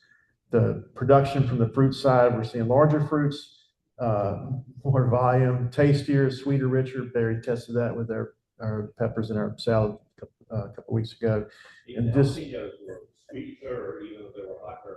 yeah, and then obviously more nutrient dense. So more fruit, healthier fruit, stronger plants. And there's an increased harvest that we're seeing. These are kind of conservative numbers. We just kind of, put a range. I mean, he calculated 2,166%, but we put 400% plus in yield fruits. Yeah, just good. Yeah. Remember the infinity sign. Yeah. So I guess the other thing too, we haven't talked a whole lot about is, yeah, there's more fruit, but we're seeing certain plants have additional harvest. We have a friend, Carl, he may be on the Zoom call, but he treated his muscadine plants, South Alabama, with magnesium. And typically muscadines have one bloom, one fruit set, one fruit harvest. He had 4 separate events, 4 separate fruit sets, 4 separate harvests. And he was even getting muscadines into frost season, which is unheard of. His sugar content was much higher. Yeah, much sweeter fruit. So I know it's true in other industries of cannabis. I think there's additional harvest per season as well as an accelerated season. So, you know, say you could actually have a vacation this year. Yeah. So yeah, and then also we see this decrease in loss of fruit. You know, one thing we talked about with the critical points of influence is growing healthy fruit is, you know, it's shelf life. I know things we've grown here on the farm, even not with the magnesium, we can keep, I mean, we've had carrots in the refrigerator for 4 to 6 weeks and there's no loss there. And so with the magnesium, obviously, there's going to be an increase in shelf life and no drop off in nutrient density. So, you know, from a commercial standpoint, we are seeing a loss. I'll tell you a story about the strawberries. If you have treated strawberries versus the strawberries that you buy, say, like in public, the public strawberries may not last 2 or 3 days, and then you start getting them old. The ones I picked that you picked, that were treated 21 days later, they were still, my wife was still eating. And still putting it in her, cut up her salad and stuff. 21 days. 21 days. And I got them on the picture. 21 days. Yes, they were still no mold whatsoever. My daughter did a blind taste test on the ones that I grew, and I filmed her taking the store bought. You know, it tastes like a strawberry. That's what she says. And then she takes a bite of that one that's treated, and she's like, "Oh man!" So you know, just getting her reaction, she had no idea what I was going to give her. Were those strawberries that you liked it refrigerated after they were picked, or you just kind of have them? So they were fridged, they lasted 20 days. The only, you might say downside to the ones that were keeping that long is they did sort of dry just a little bit because of that. They weren't covered. If you're on an open pan in the refrigerator, you know how that air sort of cools the water. Yeah. But if you took those strawberries like she did and put them in a bowl of water, they would actually rehydrate themselves. And it said that in fact the brightness coming back from the original color, but the taste was actually didn't support. Say, Scott, how long before you bit that strawberry with your daughter? Just curious. How long? What now? How long before she taste test After water. Me? How long is it? 3 days. You have to. Oh, the one I had get with the taste test. I went out there and picked it off the thing. Okay. It was fresh. Okay. And the one in the store was, you know, their freshest batch. Which who knows how old it was. Just right before it gets there. Well, they lasted 3 days in the refrigerator. On this farm in Florida, it's Williams' farm. He's got a road that splits it. On the left, the east side, he didn't treat anything. On the west side, I treated the whole patch. The public come in and pick those strawberries. After the first picking, they went to the left, the right, the left side. They wouldn't go back over there. They came to the right side. He had to hire some people to pick the right side, the left side, and put them on the market. You couldn't, you didn't have to hire anybody to pick on the right side. They could see. It's like the package, man. And the texture and the visible cosmetics of the strawberry were uncomparable to treating them. So some of what Tom is saying, I can vouch for here on the farm here. One thing is true is if you can raise the sugar, the Brix level in plants, they are much more resistant to pests and diseases. And so a lot of our fruits that we have, they're commercially grown, have really low sugar contents. And that's why they have to douse them in stuff, because they're so susceptible to disease and pest. One thing we're doing here with the magnesium and some soil health and the critical points, we're trying to raise our Brix levels in our sugar content, in our, especially our blueberries and blackberries, because we believe that some of these disease and pest pressures will go away. Obviously, it's with the publications say that's a known fact. And so this system, I think, is going to be very helpful to us getting there a lot quicker than we could have otherwise. Yeah. So am I still on? Scott, is this still me?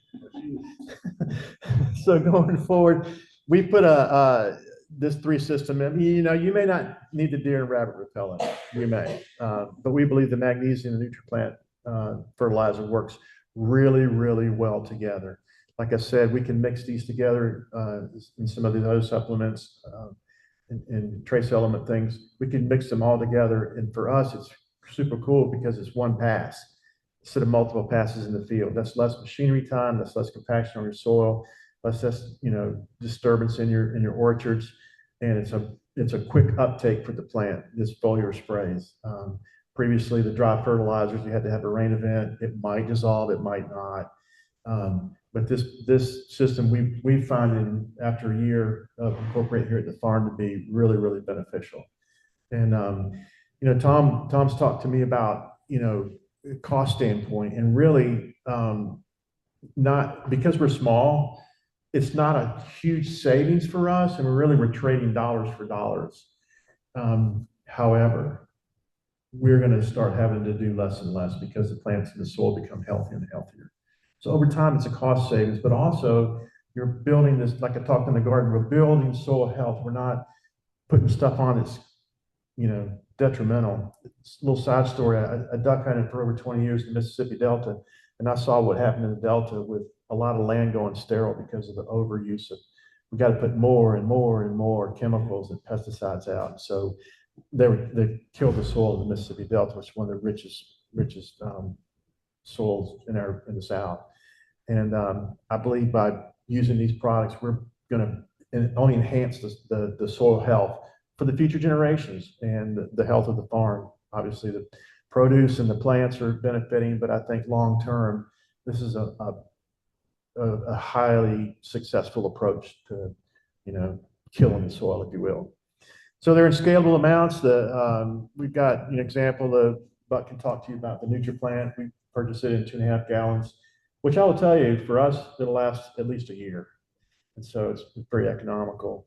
And then Scotty's got a little display of the magnesium in a bottle. And that's I would say it this way, context is important because the ratio with which you put it out is really important. Tom talked about you got to put a little more on this than you do on this plant. So you kind of, it's plant specific and condition specific. In our blackberries, we started out with 4,000 parts per million, and by the end of the summer, we're down to 1,200 parts per million. So there's some scaling with the magnesium that's really important to know. The benefit of that is it's very forgiving. You can't over apply it. So it just kind of good. Specifically say, you know, have a cumulative effect in the soil and in the plant. So when he was saying that he didn't have to put as much on it at the end of the season as he did at the beginning, just because it's already started to build up in the plants and the roots and the yeah. The reason for that is that our platelets, all of our magnesium platelets, hydroxide platelets, are monolayer bonded. We're back to this. The reason the fertilizer lasts long, or you keep putting less and less. Once that nitrogen, phosphate, potash touches that platelet, it bonds to it. And water, nature tries to wash it on the plate. It does lose some, and the plants pull off of it. That platelet don't decrease in size. The only thing that can get rid of that eradicate is one fighter. If you use a low pH anything, such as a vinegar, move it out of the soil for whatever reason. Vinegar is a herbicide. It is a very, very low pH. If you want to get rid of magnesium, it's supposed to take and start off with, which you do not need to do. That's the kind of pesticide. So the vinegar will wash away the things.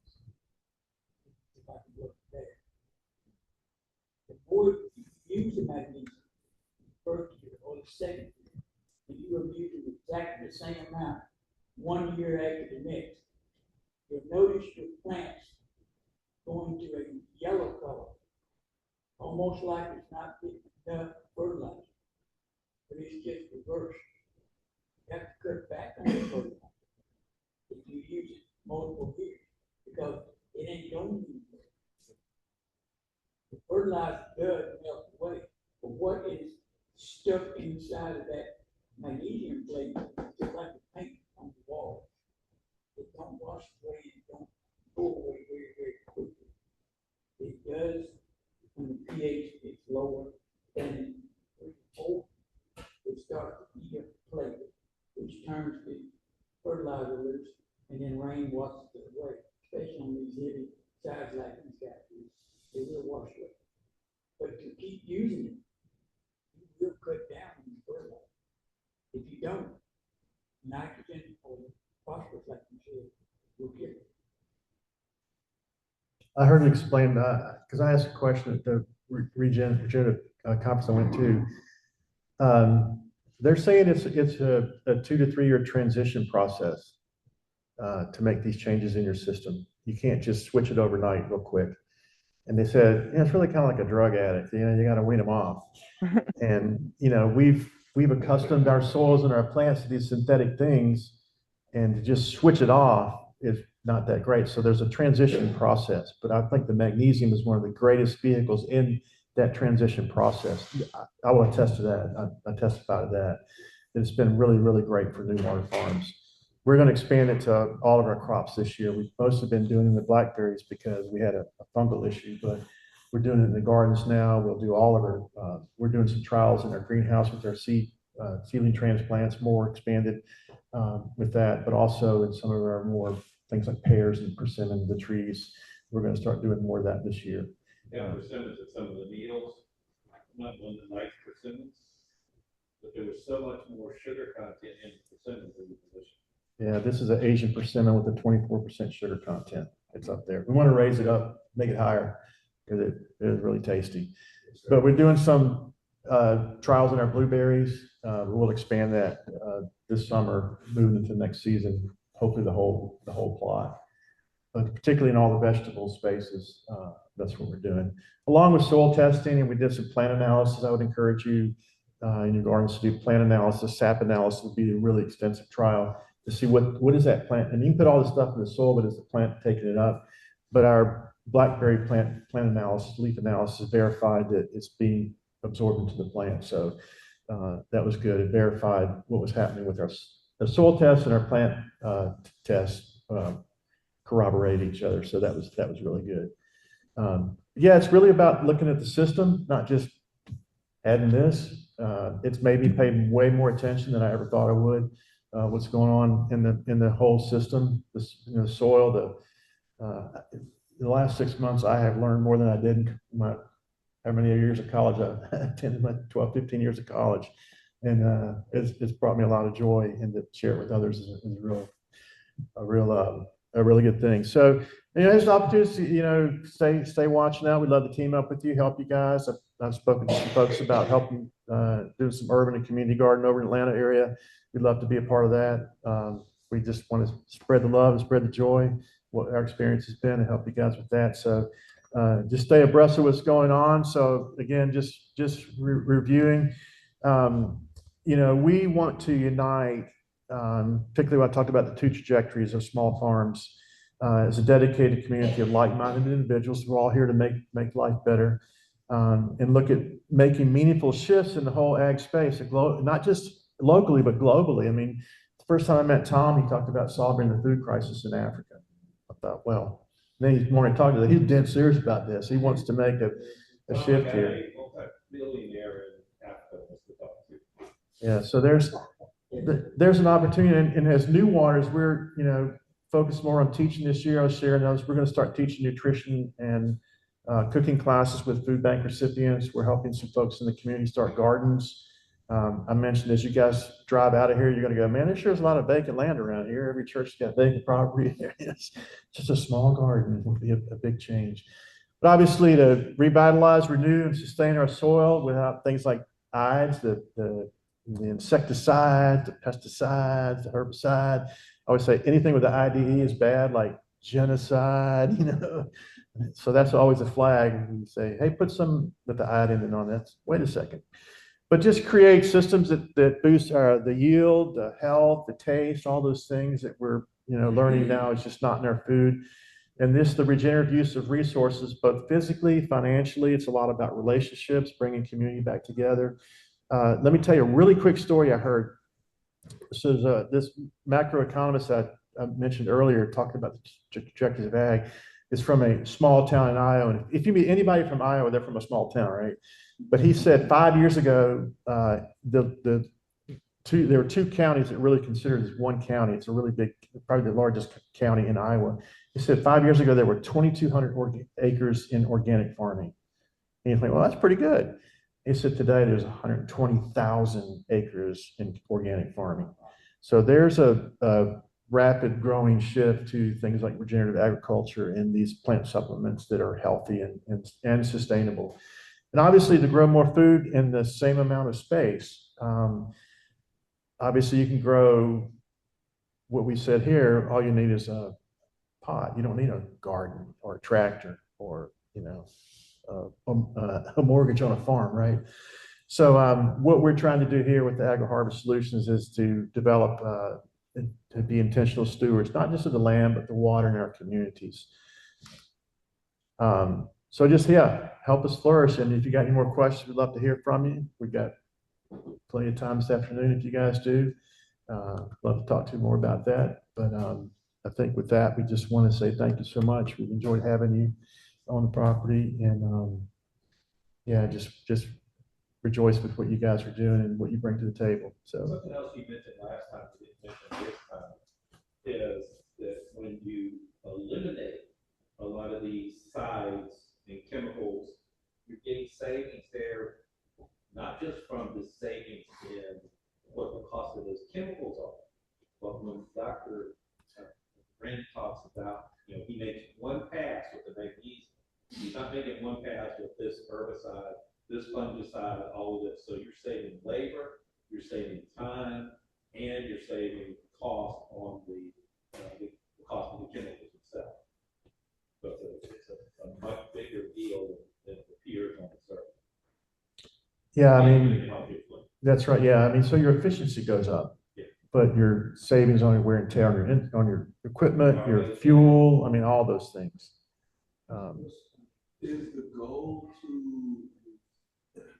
is there I can see the agricultural profit, I guess, agenda from a monetary standpoint, is this to be marketed to the largest farm owners out there to help, or is it more so focused on grassroots usage? What's your part? All of the above eventually. All of the above eventually. Yeah.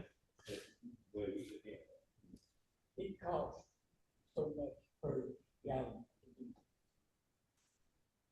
Some of the plants, some of the vegetables that we say is needed for people to survive, to live, and to feed the world. We have this no bigger than we are. But still, we can't cover very large farms. We have the potential to produce enough for the world. This is more about becoming a beta tester and all that stuff. The business or Maggie. She ain't gonna want to do it. Most of it, you gain the least money. This is the money. Not the large country. It's a honey.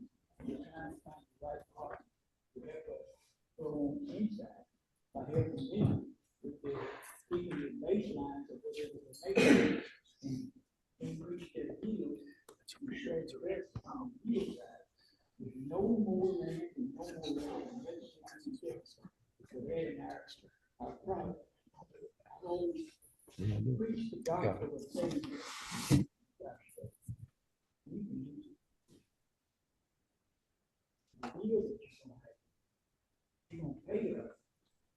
you pay us, you're gonna make the same thing, you know, that you pay me. If you're gonna pay us for our product, you're gonna benefit from it also. Which we do 30% and 15% of it comes to us. So, we've already got the baseline. It's actually going to make their baseline a lot healthier, a lot more aggressive, a lot more volume that goes into the get a bacteria or some type of fungus that some kind of Can you answer that question? the yield, if we can arrest it in time by putting more product on their baseline product, then they can pay for it out of their half of the yield. Just get their name. If though each grower There's a slot here. and they take some discipline.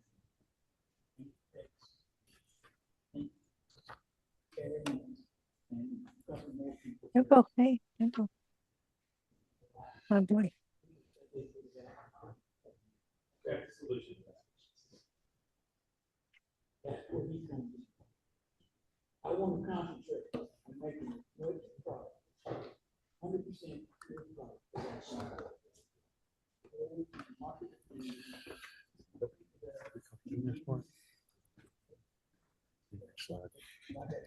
I was gonna read this. Set that up there. No, we just gotta break out for each one. You know, very tough about some. And I mean, now go with all of that. You run across the cemetery that's starting to drop the percentage.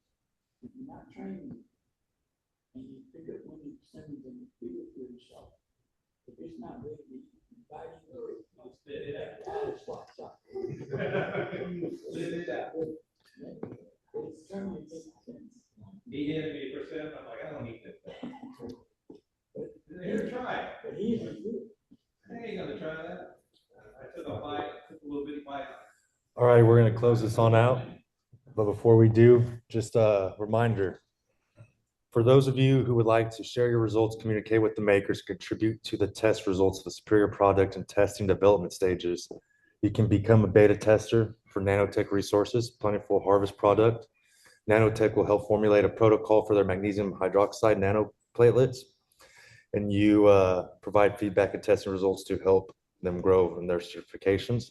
On all this stuff we have on the slideshow, you can see the Plentiful Harvest, the Photo Mag, the NutriPlant 643, the Liquid Fence Deer Rabbit Repellent Concentrate as well.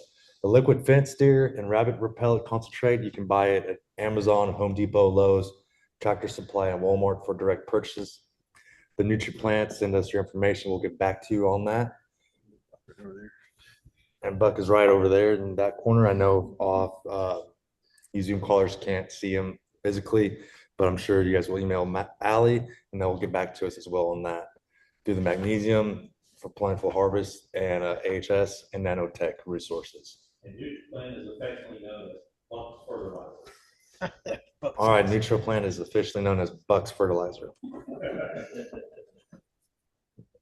And that's pretty much it. We want to thank you guys for all being here. All you Zoom individuals, we want to appreciate you guys as well. Thank you. Have a good rest of y'all's day. Thank you, Nick. Thank you, Dr. Brandon. Thank you, Scotty.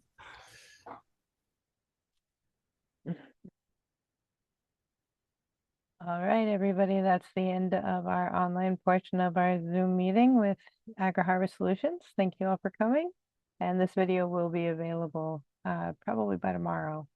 If you would like to reach out to us, I will put our email in the chat here, and you can reach out anytime you need to.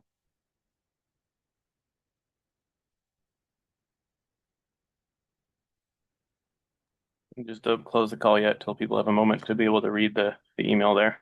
Mhm.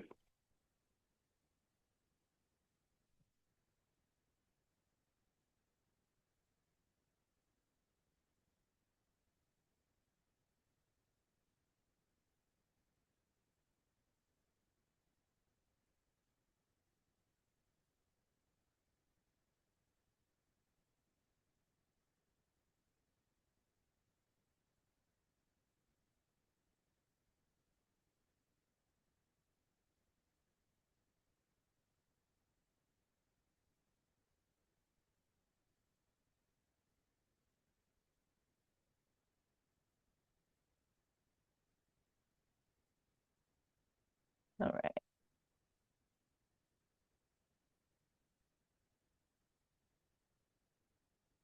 All right, everybody have a great day.